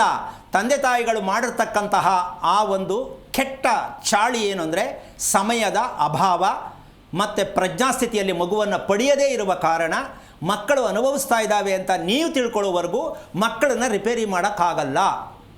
ಇಷ್ಟು ತಿಳ್ಕೊತಾಯಿ, ಪ್ರಯತ್ನ ಮಾಡಿ. ನೀವು ಗಂಡ ಹೆಂಡತಿ ಮಾಡಬೇಕಾದ ಪ್ರಯತ್ನ. ವಿಶಾಖಕ್ಕೆ ಮಗು ಬಂತು, ಮತ್ತು ಪೂಜಾ ಅನ್ನೋ ಹುಡುಗಿನ ಹೆಂಗೋ ತಳ್ಳಿಬಿಟ್ಟಿದ್ದೀರ ಬಲವಂತದಿಂದ. ಪಾಪ ಅದು ಆಲ್ರೆಡಿ ಈಗ ಮೆಡಿಷನ್ಗೆ ಹೋಗಿದೆ ಅಂದರೆ ಆ ಮಗು ಕತೆ ಹೇಗಿರುತ್ತೆ ಸ್ವಲ್ಪ ಯೋಚನೆ ಮಾಡಿ. ಈ ಎರಡೂ ಮಕ್ಕಳು ಸತ್ಯ ತಿಳ್ಕೊಬೇಕಂದ್ರೆ ಕರೆಕ್ಟಾಗಿ ಪ್ರಜ್ಞೆ ಹೇಗಿದೆ ಅಂತ ತಿಳ್ಕೊಳ್ಳಿ. ಒಳ್ಳೆಯದಾಗಲಿ. ಧನ್ಯವಾದಗಳು ಕರೆ ಮಾಡಿದ್ದಕ್ಕೆ. ಹಾಗೆ ಬೆಂಗಳೂರಿನಿಂದ ರೇಖಾ ಅಂತ ಹೇಳಿ ಕರೆ ಮಾಡಿದ್ದಾರೆ. ರೇಖಾ ಅವರೇ, ಯಾರ ಬಗ್ಗೆ ಕೇಳಬೇಕಾಗಿತ್ತು? ನಮ್ಮ ಮಗಳ ಬಗ್ಗೆನೇ ಕೇಳಬೇಕಾಯ್ತು. ಸರಿ, ಅವರ ನಕ್ಷತ್ರ ಮತ್ತು ಲಗ್ನವನ್ನ ತಿಳಿಸಿ. ಜ್ಯೇಷ್ಠ ನಕ್ಷತ್ರ, ವೃಶ್ಚಿಕ ರಾಶಿ, ಲಗ್ನ ಕರ್ಕ ಲಗ್ನ. ಗುರುಗಳಿದ್ದಾರೆ ಮತ್ತೆ. ಹಲೋ, ನಮಸ್ತೆ ಗುರುಜಿ. ನಾರಾಯಣ, ಹೇಳಿ ತಾಯಿ. ಮಗಳ ಬಗ್ಗೆ ಕೇಳಬೇಕಾಯ್ತು. ಎಷ್ಟು ವಯಸ್ಸು ಮಗಳಿಗೆ? ಮಗಳದ್ದು 26 ವರ್ಷ ಆಯ್ತು ಗುರುಜಿ. ಏನು ಮಾಡ್ತಿದ್ದಾಳೆ? ಮಗಳು ಇಂಜಿನಿಯರ್ ಮುಗೀತು ಗುರುಜಿ. ಈಗ ಕೆಲಸ ಸಿಗ್ತಾ ಇಲ್ಲ, ಅವಳಿಗೆ ಕೆಲಸ ಸಿಕ್ಕಿಲ್ಲ. ಹಾಂ, ಬೇರೆ ಕಡೆ ಎಲ್ಲೋ ಮಾಡ್ತಿದ್ದಾಳೆ ಪ್ರೈವೇಟ್ ಅಲ್ಲಿ. ತುಂಬಾ ಕೋಪಿಷ್ಟೆ ಗುರುಜಿ. ಅಲ್ಲ, ಎಲ್ಲೋ ಒಂದು ಕಡೆ ಮಾಡಲಿ ಕೆಲಸ ಸಾಕಲ್ವಾ? ಅಥವಾ ಇನ್ನೂ ಒಳ್ಳೆ ಗೌರ್ಮೆಂಟ್ ಕೆಲಸ ಬೇಕು ಅಂತನಾ? ಗೌರ್ಮೆಂಟ್ ಕೆಲಸ ಅಲ್ಲ ಸರ್ ಗುರುಜಿ, ಅವಳು ಓದಿಸಿದ ತಕ್ಕಂಗೆ ಸಿಕ್ಕಿದ್ರೆ ಖುಷಿ ಇರ್ತಿತ್ತು ಅಂತ. ನೀವು ಓದ್ಸಕ್ಕೆ ಮುಂಚೆ ಕೇಳ್ಕೋಬೇಕಿತ್ತು. ಒಂದು ನಿಮಿಷ, ಓದ್ಸಕ್ಕೆ ಮುಂಚೆ ಕೇಳ್ಕೋಬೇಕಿತ್ತು ಶಾಸ್ತ್ರದ ಹತ್ರ ಹೋಗಿ, ಇವಳು ಇಷ್ಟು ಓದಿದ್ರೆ ಯಾವ ಕೆಲಸ ಸಿಗುತ್ತೆ ಅಂತಲ್ಲ ನಮ್ಮ. ನಾವು ಯಾವ ಶಾಸ್ತ್ರನೂ ಕೇಳಲ್ಲ ಗುರುಜಿ, ದೇವ್ರ ಮೇಲೆ ನಂಬಿಕೆ ಹಾಕೋದು, ಓದ್ಸೋದು. ಅದ್ಯಾವ್ದು ದೇವ್ರ ಮೇಲೆ ನಂಬಿಕೆ ಅಂದ್ರೆ ಹೆಂಗೆ? ಒಂದ್ ತಾಯಿ ನಂಬಿದೀನಿ, ಅವ್ರು ನಂಬಿಟ್ಟು ಮಾಡೋದು ಗುರುಜಿ. ಯಾವ ತಾಯಿ ಅಮ್ಮ ಅದು? ಕೊಲ್ಲೂರು ಮೂಕಾಂಬಿಕೆ ಗುರುಜಿ. ನಿಮ್ಮ ಮಂದೇವ್ರು ಯಾವುದು? ಕೊಲ್ಲೂರು ಮೂಕಾಂಬಿಕೆ ಕುಲದೇವತೆ, ವೀರಭದ್ರ ಸ್ವಾಮಿ ಮನೆದೇವರು ಗುರುಜಿ. ಮನೇಲಿ ಫೋಟೋ ಯಾವ್ದು ಇಟ್ಟಿದ್ದೀರಾ? ಎರಡೂ ಇದೆ ಗುರುಜಿ. ಅದು ಬಿಟ್ಟು ಬೇರೆ ಫೋಟೋ ಯಾವ್ದು ಇಟ್ಟಿದ್ರಮ್ಮ? ರಾಘವೇಂದ್ರ ಸ್ವಾಮಿ ಫೋಟೋ ಇದೆ. ಆಮೇಲೆ ಗುರುಜಿ ಒಂದು ಲಕ್ಷ್ಮಿ ಫೋಟೋ ಇದೆ. ಹಾ, ಈ ಲಕ್ಷ್ಮಿ ಎಲ್ಲಿ ಬಂತಲ್ಲಿ? ಲಕ್ಷ್ಮಿ ಈಗ 1 ತಿಂಗಳಿಂದ ಇಟ್ಟಿದ್ದೀನಿ ಗುರುಜಿ ಅಷ್ಟೇ. ಯಾಕೆ ಮದುವೆ ಆಯ್ತದೆ ಅಂತಲಾ ಅದಿಟ್ರೆ? ಇಲ್ಲ ಗುರುಜಿ, ಲಕ್ಷ್ಮಿ ಫೋಟೋ ವರಮಹಾಲಕ್ಷ್ಮಿಗೆಲ್ಲ ಬೇಕು ಅಂದ್ಬಿಟ್ಟು ಲಕ್ಷ್ಮಿ ಫೋಟೋ ಇರ್ಲಿಲ್ಲ. ಅದನ್ನ ಮೊನ್ನೆ ಒಂದ್ ತಿಂಗಳು 1.5 ತಿಂಗಳು ಆಯ್ತು ಅಷ್ಟೇ. ಎಷ್ಟು ಥರ ಪೂಜೆ ಮಾಡ್ತೀಯಮ್ಮ ನೀನು? ಕೊಲ್ಲೂರು ಮೂಕಾಂಬಿಕೆಗೂ ಮಾಡ್ತೀಯ, ಲಕ್ಷ್ಮಿಗೂ ಮಾಡ್ತೀಯ. ನೀವು ಒಳ್ಳೇದು ಮಾಡೋರು ಯಾರಿಲ್ಲಿ? ಮೂಕಾಂಬಿಕೆ ಅಮ್ಮನ. ಮೂಕಾಂಬಿಕೆ ನಂಬ್ಕೊಂಡ್ರದಕ್ಕೆ ನಿನ್ನ ಮಗಳ ಆನಾಟಿ ಮೂರು ಊರಿಗಾಗೋಷ್ಟು ಕೋಪ ಇರೋದು. ಏನಮ್ಮ ತಾಯಿ, ನಮ್ಮವ್ವ ಕೇಳಿಸ್ಕೊ. ಮೂಕಾಂಬಿಕೆ ತಗೊಂಡೋಗಿ ನೀನು ಯಾವ ದೇವರು ಅಂತ ಮಾಡ್ತಿದ್ಯಾ? ಮೂಕಾಂಬಿಕೆ ಹೋಗೋದು ತಪ್ಪು ಅಂತಲ್ಲ. ಭಯಂಕರವಾದ ಕೋಪಿಷ್ಟೆ ಯಾರಂದ್ರೂ ಮೂಕಾಂಬಿಕೆನೆ. ಹೌದು ಹೌದು. ಆ ಊರಲ್ಲೆಲ್ಲ ಮೂಗ್ದಪ್ಪ ಎಲ್ರಿಗೂ ಸ್ವಲ್ಪ ನೋಡ್ಬೇಕು ನೀನು. ಶೇಪ್ ಇರಲ್ಲ ಮೂಗ್ಗೆ. ಆ ಕೊಲ್ಲೂರು ಸುತ್ತ ಇರೋ ಜನಕ್ಕೆಲ್ಲ ಭಯಂಕರ ಕೋಪ. ಕೊಡ್ಲಿ ಇರುತ್ತಲ್ಲ ಸೌದೆ ಕತ್ತರಿಸೋದು, ಹಂಗಿರುತ್ತೆ ಮೂಗು. ಅದಕ್ಕೆ ಎಲ್ಲ ಕತ್ತಿ ಕೊಡೋದು. ಮೂಕಾಂಬಿಗೆ ಏನು ಕೊಡ್ತಾರೆ? ಕತ್ತಿ ಕೊಡ್ಬೇಕಾದ್ರೆ ಏನಾಗಿರುತ್ತೆ ದೇವರದು? ಹಂಗಿದ ಮೇಲೆ ನೀವು ಮಾಡಿದವ್ರು ಏನಾಗ್ತೀರಿ? ಮುಗಿದೋಯ್ತು ಕತೆ. ಈಗ ಹುಡುಗಿ ಕೋಪ ಮಾಡ್ತೀಯ, ನೀನು ಮಾಡ್ತಿರೋ ಪೂಜೆನೇ ಅದು, ನೀನು ಅರ್ಕೆ ಕಟ್ಕೊಂಡಿರೋದೇ ಅದು. ಮನದೇವ್ರನ್ನ ಸೈಡ್ಗೆ ಹಾಕಿ ವೀರಭದ್ರ ಅಂತಾರೆ ಅಮ್ಮ. ನಮ್ಮ ಜನಕ್ಕೆ ಎಷ್ಟು ಬುದ್ಧಿ ಇದೆ ಅಂದರೆ, ವೀರಭದ್ರ ಇರೋದು ಎಲ್ಲಿ? ಸ್ಮಶಾನದಲ್ಲಿ. ನೀವು ಮನೆ ಒಳಗಡೆ ವೀರಭದ್ರ ಅಂತಿರಲ್ಲ. ನೀವು ಏನಾಗಿದ್ದೀರಾ? ನೀವು ಮನುಷ್ಯರಾಗಿದ್ದೀರಾ ನೀವು? ಹಾಂ, ಶಿವನ್ ಇಡ್ರಿ ಮನೆಯಲ್ಲಿ. ಆ ಯಮ್ಮನ ಬಾಯಲ್ಲಿ ಬಂತ ಶಿವನ್ ಫೋಟೋ? ಇಲ್ಲ. ಹೆಂಗ್ರಿ ಉದ್ಧಾರ ಆಗ್ತಾರೆ ಇವರು? ಕೋಪ, ಆವೇಶ, ಬೇಜಾರು, ಅನಾರೋಗ್ಯ, ರೋಗ ಎಲ್ಲ ಇವ್ರ ಮನೆಯೇ ತುಂಬಿದೆ. ಏನು ಇವ್ರಿಗೆ ಸ್ವಲ್ಪನಾದ್ರು ಕಾಮನ್ ಸೆನ್ಸ್ ಅಂತಾರೆ ಕೆಲವರು. ಒಂದು ಮನೆದೇವರು ಯಾರನ್ನು ಪೂಜಿಸ್ಬೇಕು ಅಂತಕ್ಕಂಥ ಇದ್ರೆ ನಿಮ್ಮ ಅನುಕೂಲಕ್ಕೆ ತಕ್ಕಂತೆ ಅರ್ಕೆ ಕಟ್ಕೊಂಡು ನಾನು ಆ ತಾಯಿ ನಂಬಿದ್ದೀನಿ, ಏನಮ್ಮ ನಂಬಿದೀಯಾ? ಆ ಮಗು ಭವಿಷ್ಯ ಹಾಳು ಮಾಡಿಟ್ಟಿದೆಯಲ್ಲ ತಾಯಿ, ಏನು ತಿಳ್ಕೊಂಡಿದ್ಯಾ ನಿನ್ನ ಮಗಳನ್ನ? ನೀನು ಟಚ್ ಮಾಡಿ ನೋಡ್ತೀನಿ ನಿನಗೆ ಕತೆ. ಇಂಥವ್ರು ಏನು ಮಾಡ್ತಾರೆ ಗೊತ್ತಾ? ಸುಮ್ಮನೆ ಉದಾಹರಣೆ ಹೇಳ್ತೀನಿ. ಲವ್ ಮಾಡಿ ಅಕಸ್ಮಾತಾಗಿ ಹುಡುಗಿ ಹುಡುಗನ ಮಾಡ್ತಾನೋ, ಹುಡುಗ ಹುಡುಗಿ ಮಾಡ್ತಾನೆ, ಒಟ್ಟಿನಲ್ಲಿ ಲವ್ ಆಗುತ್ತೆ. ಆ ಲವ್ ಮನೆಯವ್ರಿಗೆ ಇಷ್ಟ ಆಗಲ್ಲ, ಪೊಲೀಸ್ ಸ್ಟೇಷನ್ಗೆ ಹೋಗುತ್ತೆ. ಅಲ್ಲಿ ಮಗಳೋ ಮಗನ ಕರೆಸ್ತಾರೆ. ನಮ್ಮ ಮನೇಲಿ ನಮಗೆ ಟಾರ್ಚರ್ ಕೊಡ್ತಾ ಇದ್ದಾರೆ, ಈ ಮದುವೆ ಇಷ್ಟ ಇಲ್ಲ ಅಂತ ಮಾಡ್ಕೋಬೇಡ ಅಂತ ಹೇಳಿದ್ರು, ಆದರೂ ಮದುವೆ ಮಾಡ್ಕೊಂಡಿದ್ದೀವಿ. ಅವರಿಬ್ಬರನ್ನು ಕರೆಸಿ, ಅಪ್ಪ ಅಮ್ಮ ಅಂತ ಹೇಳಲ್ಲ ಅವಾಗ, ಆ ಫೂಲ್ಗಳನ್ನ ಕರೆಸಿ, ಫೂಲೇ ಅವರು ಕರೆಸಿ ಅಂತಾರೆ ಪೊಲೀಸ್ನವ್ರ ಹತ್ರ. ಇವ್ರು ಬಂದ ತಕ್ಷಣ ಅಪ್ಪನೋ ಅಮ್ಮನೋ ಅಂತ ಬರ್ತಾರಲ್ಲ, ಆಗ ಮಕ್ಳಿರ್ತಾರಲ್ಲಿ, ಅವ್ರು ಹೇಳ್ತಾರೆ who are you? I say you so get out ಅಂತಾರೆ. ಹೌದು, ಆವಾಗ ಐತ್ರಿ ನಿಮ್ಮ ಹಣೆ ಬರ, ಅದು ಬೇಕ್ರಿ ನಿಮಗೆ ಟಾರ್ಚರ್. Who are you? ನೀನು ಯಾರು ನನ್ನ ಕೇಳೋಕ್ಕೆ ನನ್ನಿಷ್ಟ ಅಂತಾರೆ. ಆಗ ನಿನ್ನ ಮಗು ಎಲ್ಲಾಯ್ತದು? ಇಂತಹ ರೀತಿಯಲ್ಲಿ ಸಂಸಾರ ಮಾಡ್ತಾ ಇರತಕ್ಕಂತಹ ಹೆಂಗಸರುಗಳು ಮನೆದೇವರು ಯಾವುದನ್ನು ಮಾಡಬೇಕು, ಮನೆಯಲ್ಲಿರೋ ದೇವರು ಯಾವುದು, ಕುಲದೇವರು ಯಾವುದು, ಹಿಂಗೆ ಹಿಡ್ಕೊಂಡೇ ದೇಶ ಎಲ್ಲ ಸಂಸಾರ ಎಲ್ಲ ಹಾಳು ಮಾಡ್ಕೊತಾ ಇದ್ದಿರಲ್ಲ. ಯಾವ ಪುಣ್ಯಾತ್ಮ ನಿಮ್ಗೆ ಇದೆಲ್ಲ ಹೇಳ್ಕೊಡ್ತಾರೆ? ಕುಲದೇವತೆ ಅಂತೆ, ಮನದೇವತೆ ಅಂತೆ, ಏನಕ್ರಿ ಇದೆಲ್ಲ ಇದೆ ವಿಚಾರ? ಯಾವ ಪುರುಷಾರ್ಥಕ್ರಿ ಇದೆಲ್ಲ? ಏನು ಮಾಡ್ಕೊಂಡಿದ್ದೀರ? ಏನೂ ಮಾಡ್ಕೊಂಡಿಲ್ಲ, ನೀವು ಮಾಡೋದು ಮಾತ್ರ ಬಿಟ್ಟಿಲ್ಲ. ಆ ಮಗು ಕೋಪ ಏನಕ್ಕೆ ಬರುತ್ತೆ ಅಂದರೆ, ಅಮ್ಮ ಅವಳಿಗೆ ಮೋಷನ್ ಪಾಯಿಂಟಲ್ಲಿ ತುಂಬ ಕಷ್ಟ ಅನುಭವಿಸ್ತಾ ಇದ್ದಾಳೆ ಅವಳು. ಏನು ಅಂದರೆ ಇದ್ದಕ್ಕಿದ್ದಂಗೆ ಫುಲ್ ಲೂಸ್ ಮೋಷನ್ ಆಗ್ಬಿಡುತ್ತೆ ಒಂದು ವಾರ. ಇದು ಅಪ್ಪ ಅಮ್ಮನಿಗೆ ಗೊತ್ತಾ ಲೂಸ್ ಮೋಷನ್ ಆಗ್ತಾ ಇದೆ ಅಂತ? ಅವಳಿಗೆ ಹೇಳ್ತಾರ? ಇಲ್ಲ. ಇನ್ನೊಂದು ವಾರ ಫುಲ್ ಟೈಟ್ ಮೋಷನ್ ಆಗುತ್ತೆ. ಈಗ ಇದನ್ನು ಯಾರ ಹತ್ರ ಹೇಳೋದು? ಈಗ ಕೇಳ್ತಿರಲ್ಲ ಗುರುಬಲ ಅಂತ ಅಲ್ಲೋಗಿ ಕೇಳಿ, ಟೈಟ್ ಮೋಷನ್ ಯಾಕಾಗುತ್ತೆ, ಲೂಸ್ ಮೋಷನ್ ಆಗುತ್ತೆ ಕೇಳಿ, ಅವ್ರಿಗೆ ಹೇಳ್ತಾರೆ ನಮ್ಮ ಅಲ್ಲೂ ಹೇಳ್ತಾ ಇರ್ಬೇಕಾರೆ, ಗುರು 9ಕ್ಕೆ ಬತ್ತಂತ ಸರೋಯ್ತು ಮುಂದಕ್ಕೆ ಅಂತ ಹೇಳ್ತಾರೆ ಅಲ್ವಾ? ಹಿಂಗೆ ಹೇಳೇ ದೇಶ ಹಾಳು ಮಾಡ್ತಾ ಇರೋದು. ಅಮ್ಮ ನಿಂಗೆ ಅರ್ಥ ಆಯ್ತಾ? ಅರ್ಥ ಆಗ್ತದೆ ಗುರುಜಿ. ಇನ್ನು ಮೇಲೆ ಕರೆಕ್ಟ್ ರೀತಿಯಲ್ಲಿ ಮನೆಯಲ್ಲಿ ಶಿವನ ಫೋಟೋವನ್ನು ಇಟ್ಟು ಪ್ರಾರ್ಥನೆ ಮಾಡೋದೇ ಆದರೆ ನಂಬರ್ 1. ಎರಡನೇದು, ನಿಮ್ಮ ಯಜಮಾನರು ಮಾಡೋ ವೃತ್ತಿ ಯಾವುದು? ಒಂದು ಗಾರ್ಮೆಂಟ್ಸ್ ಅಲ್ಲಿ ಕೆಲಸ ಮಾಡ್ತಾರೆ ಗುರುಜಿ. ಅದಕ್ಕೆ ಮುಂಚೆ ಏನು ಮಾಡ್ತಿದ್ರು? ಅದೇ ಕೆಲಸನೇ ಸರ್ ಗುರುಜಿ. ಓಕೆ, ನಿಮ್ಮ ಮಾವ ಏನು ಮಾಡ್ತಿದ್ರು? ಇದಾರ ನಿಮ್ಮ ಮಾವ? ನಮ್ಮ ಮಾವ ಇಲ್ಲ ಗುರುಜಿ. ಏನು ಮಾಡ್ತಿದ್ರು? ಅವರು ವ್ಯವಸಾಯ ಮಾಡ್ತಾ ಇದ್ರು. ಒಂದು ಇದು ಕುಕಿಂಗ್ ಇದು ಮಾಡ್ತಾ ಇದ್ರು, ಭಟ್ರು ತರ ಮಾಡ್ತಾ ಇದ್ರು ಗುರುಜಿ. ಓಕೆ, ಯಾಕೆ ಇದನ್ನು ಮಾತನ್ನು ಕೇಳ್ತೀನಿ ಅಂದರೆ, ಈ ಮಗು ಜ್ಯೇಷ್ಠ ನಕ್ಷತ್ರಕ್ಕೆ ಏನು ಕುಟ್ಟಿತು ಅನ್ನೋದಕ್ಕೆ ಒಂದು ಗುರುತು ಬೇಕು. ಜ್ಯೇಷ್ಠ ನಕ್ಷತ್ರಕ್ಕೆ ಏನು ಕುಟ್ಟಿತು ಅಂತ ಅಮ್ಮ ಕೇಳಬೇಕಿತ್ತು, ಕೇಳಿಲ್ಲ. ಹೌದು. ಈ ಜ್ಯೇಷ್ಠ ನಕ್ಷತ್ರದ ಏನು ವಿಚಾರ ಅಂದರೆ, ವಂಶದಲ್ಲಿ ಬಿಸ್ನೆಸ್ ಮಾಡಿರ್ತಕ್ಕಂಥ ವಂಶದಲ್ಲಿ ಮಗು ಬರುತ್ತೆ. ಏನು? Number 1 wine store, number 2 finance, ಬಡ್ಡಿ ಕೊಡೋದು, ನಂಬರ್ 3 ಹಸು ಕರೆಯೋದು, ಹಾಲು ವ್ಯಾಪಾರ ಮಾಡೋದು. ಅಲ್ಲಿ ಮಾಡಲೇಬೇಕಲ್ಲ, ದೂದ್ ಕಾ ದೂದ್ ಪಾನಿ ಕಾ ಪಾನಿ, ಎರಡು ಮಿಕ್ಸ್ ಮಾಡಲೇಬೇಕಲ್ಲ. ಬರೀ ದೂದ್ ಕೊಡೋಕ್ಕಾಗತ್ತಾ? ಪಾನಿ ಹಾಕ್ಲೇಬೇಕು. ಅದು ಹಂಗಾಮಿ ದುಡ್ಡು ಹೌದು ಅಲ್ವಾ? ಯಾಕೆಂದ್ರೆ ಬದುಕಬೇಕು. 1 ಪಾವ್ನ 2 ಪಾವ್ ಮಾಡಬೇಕು, 1 ಲೀಟರ್ನ 1.5 ಲೀಟರ್ ಮಾಡಬೇಕು ಅಲ್ವಾ? ಈ ತರ ಹಣವನ್ನ ಮಾಡತಕ್ಕಂಥ, ಹಣ ಸಂಪಾದನೆ ಮಾಡ್ತಕ್ಕಂಥ ದಾರಿಯಲ್ಲಿ ಬಂದಿರತಕ್ಕಂಥದ್ದು, ಹಣನೇ ಮುಖ್ಯ ಅಂತಕ್ಕಂಥದ್ದು ಪ್ರಧಾನವಾಗಿ ತಿಳ್ಕೊಂಡಿರ್ತಕ್ಕಂಥದ್ದು. ಹೆಂಡತಿ ಗಂಡ ಸಂಸಾರ ಕ್ವಾಲಿಟಿ ಗೊತ್ತಿಲ್ಲದೆ ಇರತಕ್ಕಂತಹ ಒಂದು ರೀತಿ ಹಸು ಕರು ಎಮ್ಮೆ ಮೇಕೆ ಎಲ್ಲ ಒಟ್ಟಿಗೆ ಸೇರಿಸ್ಕೊಂಡಿರ್ತಾರೆ ಸಾಕಕ್ಕೆ. ಹಂಗಿರುತ್ತೆ ಫ್ಯಾಮಿಲಿ ಅಂತ ತೋರಿಸಿದೆ ಜ್ಯೇಷ್ಠ ನಕ್ಷತ್ರ. ಅಂದರೆ ಸಂಬಂಧಗಳ ಮಹತ್ವವನ್ನು ತಿಳಿಯದೇ ಇರತಕ್ಕಂಥ ವಂಶದಲ್ಲಿ ಹುಟ್ಟುತ್ತೆ ಜ್ಯೇಷ್ಠ ನಕ್ಷತ್ರ. ಹಸು ಯಾವುದು, ಎಮ್ಮೆ ಯಾವುದು, ಮೇಕೆ ಯಾವುದು, ಮನುಷ್ಯ ಯಾವುದು, ಹೆಣ್ಣು ಯಾವುದು, ಗಂಡು ಯಾವುದು, ಅಕ್ಕ ಯಾರು, ತಂಗಿ ಯಾರು ಗೊತ್ತಿಲ್ಲ, ಎಲ್ಲರಿಗೂ ಒಂದೇ, ನಾನಿರುವುದು ಹೀಗೆ. ಈ ಥರ ಪ್ರಜ್ಞಾಸ್ಥಿತಿಯಲ್ಲಿ ಇಲ್ಲದೇ ಇರತಕ್ಕಂತಹ ಕುಟುಂಬದಲ್ಲಿ ಬರುತ್ತೆ ಜ್ಯೇಷ್ಠ ನಕ್ಷತ್ರದ ಮಗು. ಕಾರಣ, ಮನಃಶಾಂತಿ ಇಲ್ಲ, ನೆಮ್ಮದಿ ಇಲ್ಲ, ಒಳ್ಳೆ ನಿದ್ದೆ ಇಲ್ಲ, ಒಳ್ಳೆ ಊಟ ಇಲ್ಲ, ಸಮಯದ ಪ್ರಜ್ಞೆ ಗೊತ್ತಿಲ್ಲ. ಅಮ್ಮ ಅರ್ಥ ಆಯ್ತಾ ನಿಂಗೆ? ಅರ್ಥ ಆಗ್ತದೆ ಗುರುಜಿ. ನಿಮ್ಮ ಕುಟುಂಬದ ಕಥೆ ಸ್ವಲ್ಪ ಮ್ಯಾನೇಜ್ ಮಾಡು. ಒಂದು ಅರ್ಧ ಗಂಟೆ ಸೀರಿಯಲ್ ಮಾಡ್ಕೊಂಡು ನಿಮ್ಮ ಫ್ಯಾಮಿಲಿನ.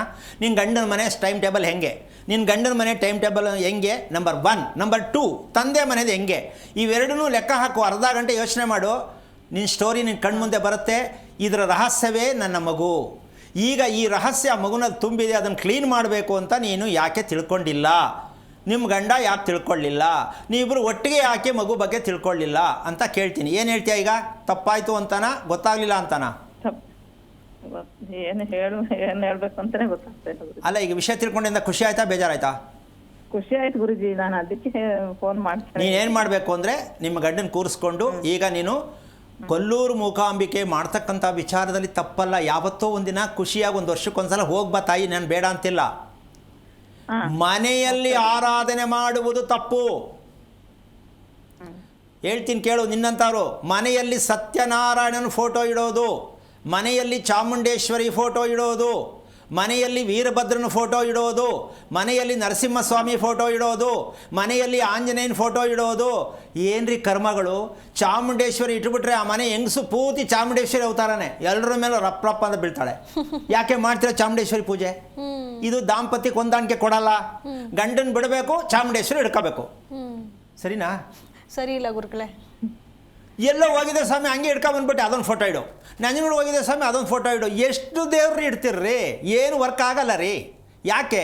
ನೀವು ಯಾರು ಒಬ್ಬರು ನಂಬಿಲ್ಲ. ಮನೆಗೆ ಯಜಮಾನ ಎಷ್ಟಪ್ಪ? ಒಬ್ರೇ. ಹಂಗಿದ್ಮೇಲೆ ದೇವ್ರು ಎಷ್ಟು? ಒಬ್ರೇ ಇರ್ಬೇಕು. ಮತ್ತು ಮನೆ ತುಂಬ ಯಾಕೆ ಫೋಟೋ? ನಮ್ಮ ಜನಕ್ಕೆ ಇನ್ನೂ ಅರ್ಥ ಆಗಿಲ್ಲ. ಮನೆ ತುಂಬ ಫೋಟೋ, ಮನೆ ಕಳತ ಒಂದು, ವಾಸಲ್ ಮೇಲೆ ಒಂದು, ಒಳಕ್ಕೆ ನುಗ್ಗೋದ್ರೆ ಏನೋ ಒಳ್ಳೇದಂತೆ ಅಂತ ಯಾವನ ಕಿತ್ತೋಗಿರೋನು ಹೇಳ್ತಾನೆ, ಅಲ್ಲೂ ಒಂದು ಫೋಟೋ ಇಟ್ಕೋತಾರೆ. ಬೆಡ್ರೂಮಲ್ಲಿ ಒಂದು ಫೋಟೋ. ಈ ಬೆಡ್ರೂಮಲ್ಲಿ ಫೋಟೋ ಇಟ್ಕೊಂಡಿರ್ತಾರಲ್ಲಮ್ಮ, ಎಲ್ಲ ಹುಚ್ಚು ಮಕ್ಕಳೇ ಹುಟ್ಟೋದು. ಯಾಕೆಂದ್ರೆ ಫೋಟೋ ಮುಖ ನೋಡ್ಬೇಕಂತೆ. ಬೆಡ್ರೂಮಲ್ಲಿ ಏನು ಮುಖ ನೋಡೋದು ನೀನು? ಈಜಕ್ಕೆ ಬಂದು ನೋಡು, ಅಲ್ಲೇ ಯಾಕೆ ಫೋಟೋ ಬೇಕು? ಶಿವನ ಫೋಟೋ ಇಟ್ಕೋತಾರೆ, ಅಲ್ಲೇ ಸರ್ಪದೋಷದ ಮಗು ಹುಟ್ಟೋದು. ಪ್ರಜ್ಞೆನೇ ಇಲ್ಲ ನಮ್ಮ ಜನಕ್ಕೆ. ಬೆಡ್ರೂಮಲ್ಲಿ ದೇವ್ರ ಫೋಟೋ ಯಾಕೆ? ವೈ? ಏನಕ್ಕೆ ಇಟ್ಕೋತೀರಾ? ಬೆಡ್ರೂಮ್ ಅಂತ ಏನಕ್ಕೆ ಮಾಡಿದ್ರಿ ಅದನ್ನು? ಅಲ್ವೇನಮ್ಮ? ಬೆಡ್ರೂಮ್ ಅಂದಮೇಲೆ ಅದು ನಿಮ್ಮ ಸ್ವಂತಕ್ಕೆ ಬೇಕು, ದೇವ್ರೇನಕ್ಕೆ ಬೇಕಲ್ಲಿ? ಈ ಥರ ಅಜ್ಞಾನದಲ್ಲಿ ನಾವು ಬದುಕ್ತಾ ಇದ್ದೀವಿ. ಯಾವ ಫೋಟೋ ಎಲ್ಲಿಡಬೇಕು? ಮನೆಯಲ್ಲಿ ಒಂದೇ ಫೋಟೋ ಇರಬೇಕು. ಬೆಡ್ರೂಮಲ್ಲಿ ಒಂದು, ಪೂಜಾದಲ್ಲಿ ಒಂದು, ಹಾಲಲ್ಲಿ ಒಂದು, ಬಾಗಲ ಮೇಲೆ ಒಂದು, ಕಾಂಪೌಂಡಲ್ಲಿ ಒಂದು. ಏನಿದು ಹುಚ್ಚು ದರ್ಬಾರು? ದೇವ್ರೊಬ್ಬನೇ ತಾನೇ? ಒಪ್ಕೊಂಡಿದ್ರೆ ತಾನೇ? ಮನೆ ತುಂಬ ಫೋಟೋ ಯಾಕೆ? ಆಮೇಲೆ ಅದಕ್ಕೆ ಹೂ ಮುಡ್ಸೋಕ್ಕಾಗಲ್ಲ, ತುಂಬ ರೇಟ್ ಕಾಸ್ಟ್ಲಿ ಸ್ವಾಮಿ ಅಂತ ಪ್ಲಾಸ್ಟಿಕ್ ಹಾಕ್ಬಿಡೋದು. ಅದು ಚರ್ಮ ರೋಗ. ಕೆರ್ಕೊಳ್ಳೋದು ಎಲ್ಲೆಲ್ಲ ಕೂತ್ಕೊಂಡು ಕೆರ್ಕೋಬೇಕು ನೀವು. ಎಲ್ಲಿ ಬೇಕಾದ್ರೆ ಕೆರ್ಕೊಳ್ಳಿ, ಕರ್ಕೊಳ್ಳೋದೆ. ಅದಕ್ಕೆ ಮೆಡಿಷನ್ ಇಲ್ಲ. ಯಾಕೆ? ಪ್ಲಾಸ್ಟಿಕ್ ಖಾರ ಬಳಸ್ತಾ ಇದ್ದೀರಲ್ಲ, ಅದಕ್ಕೆ ಭಗವಂತ ತಥಾಸ್ತು ಎಲ್ಲರಿಗೂ ಚರ್ಮ ರೋಗ ಪ್ರಾಪ್ತಿಯಾಗಲಿ ಅಂತ ಆಶೀರ್ವಾದ ಮಾಡಿದ್ರು. ಆಮೇಲೆ ಬಾಗಿಲು ಬೇರೆ ತೋಮಾಲೆ ಕೆಲವರು. ಅಯ್ಯೋ ಅಯ್ಯೋ, ಎಂತೆಂಥ ಹುಚ್ಚು ವಿಚಾರ ಅಲಂಕಾರಗಳು ಮಾಡ್ತಾಳ್ರಿ. ನಿಜಕ್ಕೂ ತಿಳ್ಕೊಳ್ಳಿ, ಮನುಷ್ಯ ಯಾವ ಕಾರಣಕ್ಕೂ ಮನುಷ್ಯನಾಗಿ ಬದುಕಬೇಕು ಅಂದರೆ ನಮ್ಮ ಮನೆಯಲ್ಲಿ ಗಡಿಯಾರವನ್ನು ಇಟ್ಕೋಬೇಕು. ಸ್ವಾಮಿ 4 ಇದ್ದಾವೆ ಸ್ವಾಮಿ ಗಡಿಯಾರ ಅನ್ಕೋಬೇಡಿ, ಜೀವನದ ಗಡಿಯಾರನ ಇಟ್ಕೋಬೇಕು ಅಲ್ವಾ? ಅಂದರೆ ನಿಮ್ಮ ಮನೆಯಲ್ಲಿ ಎಲ್ಲರಿಗೂ ಜೀರ್ಣಕ್ರಿಯೆ ಚೆನ್ನಾಗಿದೆಯಾ? ಗಂಡನಿಗೆ ಚೆನ್ನಾಗಿದೆಯಾ? ಹೆಂಡತಿಗೆ ಚೆನ್ನಾಗಿದೆಯಾ? ಗಂಡನಿಗೆ ಹೊಟ್ಟೆ ಹಸಿತಿರುತ್ತೆ, ಹೆಂಡತಿಗೆ ಹೊಟ್ಟೆ ಹಸಿಯಲ್ಲ ಅಲ್ವಾ? ಈಗ ಜೊತೆಲಿ ನಿನ್ಗೆ ಊಟ ಮಾಡಲಿಲ್ಲ ಅಂದರೆ ನಿನ್ಗೆ ನನ್ನ ಮೇಲೆ ಮನಸ್ಸಿಲ್ಲ, ನನ್ನ ಮೇಲೆ ಲವ್ ಇಲ್ಲ ಅಂತ ಗಂಡ ಅಂತಾನೆ. ಈಗ ತಿಂದರೆ ಒಂದು ಕಷ್ಟ, ತಿಂದೇ ಇದ್ರೆ ಇನ್ನೊಂದು ಕಷ್ಟ. ಯೋಚನೆ ಮಾಡಿ, ನಮ್ಮ ಗಡಿಯಾರ ಯಾವುದು? ಜೀರ್ಣಾಂಗ. ಒಪ್ಕೋಬೋದಮ್ಮ? ಈ ಜೀರ್ಣಾಂಗದ ಹೆಸರು ಯಾವುದು? ಗುರು. ಬಲ ಇಲ್ಲ, ಗುರು. ಈ ಗುರು ನಮ್ಮ ಜೀರ್ಣಾಂಗದಲ್ಲಿ ಇರ್ತಕ್ಕಂಥ ಗುರು ಚೆನ್ನಾಗಿ ಜೀರ್ಣ ಆದಾಗ ಮನುಷ್ಯ ಖುಷಿಯಾಗಿರ್ತಾನೆ. ಖುಷಿಯಾಗಿರೋದೇ ಗುರುಬಲ. ಈಗ ಈ ಸತ್ಯವನ್ನು ಅರ್ಥ ಮಾಡ್ಕೊಳಕ್ಕೆ ನೀವು ಇನ್ನೂ ಎಷ್ಟು ವರ್ಷಗಳಾಯ್ತು ಸ್ವಲ್ಪ ಯೋಚನೆ ಮಾಡಿ. ಗುರುಬಲ ಅಂತ ಶಾಸ್ತ್ರ ಕೇಳೋದು. ಗುರುಬಲವನ್ನು ಮನೆ ಕಟ್ಟಬೇಕಾದ್ರೆ ಗುರುಬಲ ಬರಬೇಕು, ಮದುವೆ ಮಾಡ್ಕೊಳ್ಳೋಕೆ ಗುರುಬಲ ಬರಬೇಕು. ಹೆಂಗೆ ಕಥೆ ಇದು? ಅದಕ್ಕೋಸ್ಕರವಾಗಿ ಪ್ರತಿಯೊಬ್ಬ ಮನುಷ್ಯ, ಪ್ರತಿ ತಂದೆ ತಾಯಿಗಳು ಮಕ್ಕಳಿಗೆ ಜೀರ್ಣಾಂಗ ಪ್ರಕ್ರಿಯೆ ಚೆನ್ನಾಗಿರಬೇಕು ಅನ್ನೋದಾದರೆ, ನೀವು ಜೀರ್ಣಾಂಗವನ್ನು ನೀವು ಸರಿಯಾಗಿ ರಿಪೇರಿ ಮಾಡಿಕೊಂಡಿದ್ದರೆ, ಜೀರ್ಣಕ್ರಿಯೆ ನಿಮಗೆ ಚೆನ್ನಾಗಿದ್ದರೆ, ಮಗುವಿಗೆ ಯಾವ ಕಾರಣಕ್ಕೂ ನವೆ ಅಂದರೆ ಕೆರಿತಕ್ಕಂಥ ಅಭ್ಯಾಸ ಇದೆಯಲ್ಲ. ಈಗ ನಾನು ಹೇಳಿದೆ, ಮಗು ಕೈ ಎಲ್ಲೆಲ್ಲಿ ಓಡಾಡುತ್ತೆ ಅಮ್ಮ. ಸಣ್ಣ ವಿಷಯ, ತೊಟ್ಟಲ್ಲಿ ಮಲಗಿರೋ ಮಗು ಕಣ್ಣನ್ನ ಹಿಂಗೆ ಉಜ್ಜುತ್ತೆ ಅಂದರೆ ಅರ್ಥ ಉಸಿರಾಟ ಚೆನ್ನಾಗಿಲ್ಲ ಅಂತ. ಆ ಮಗು ಗೊತ್ತಿಲ್ಲ, ಕಣ್ಣುಜ್ಜುತ್ತೆ, ಮೂಗುಜ್ಜುತ್ತೆ, ಮೂಗುಜ್ಜಿರ ನೆಗಡಿಯಾಗಿ ಜ್ವರ ಬರುತ್ತೆ. ಸಿಂಪ್ಟಮ್ಸು. ದೇಹದಲ್ಲಿ ಎಷ್ಟೆಷ್ಟು ಭಗವಂತ ಕೊಟ್ಟಿದ್ದಾರೆ ಲೆಕ್ಕ ಹಾಕ್ಕೊಳ್ಳಿ. ಅಂಥ ಗಡಿಯಾರ ನಮ್ಮ ತಿರಬೇಕಾದ್ರೆ ಎಲ್ಲೋ ಹೋಗ್ಬಿಟ್ಟು ನನಗೆ ಏನು ರೋಗ ಬಂದದ್ದು ನೋಡಿ, ನನಗೇನು ಟೈಮ್ ಚೆನ್ನಾಗಿಲ್ಲ ನೋಡಿ ಅಂತ ಕೇಳ್ತಿರಲ್ಲ. ಎರಡೂ ಜಾಗಗಳು ಏನೂ ಪ್ರಯೋಜನವಿಲ್ಲ. ಈ ಎರಡೂ ಜಾಗಗಳು ಹಣ ಖರ್ಚು ಮಾಡೋಕ್ಕಾಗತ್ತೆ ಹೊರತು ನಿಮಗೇನು ಪ್ರಜ್ಞೆ ಸಿಕ್ಕಲ್ಲ.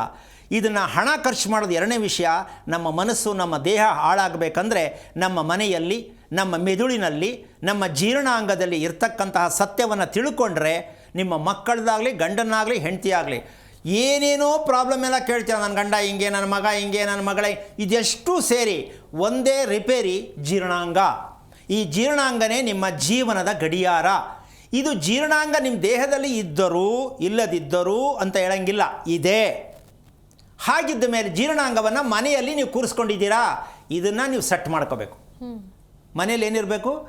ನಿಮ್ಮ ಮನೆಗೆ ಜೀರ್ಣಾಂಗ ಇದೆಯಾ ಅಂದರೆ ಪ್ರಕೃತಿ, ಶಾಖ, ಬೆಳಕು, ಅಗ್ನಿ, ನೀರು ಇದೆಲ್ಲವನ್ನು ತೋರಿಸುವುದೇ ನಿಮ್ಮ ಮನೆಯ ಮಧ್ಯಭಾಗ.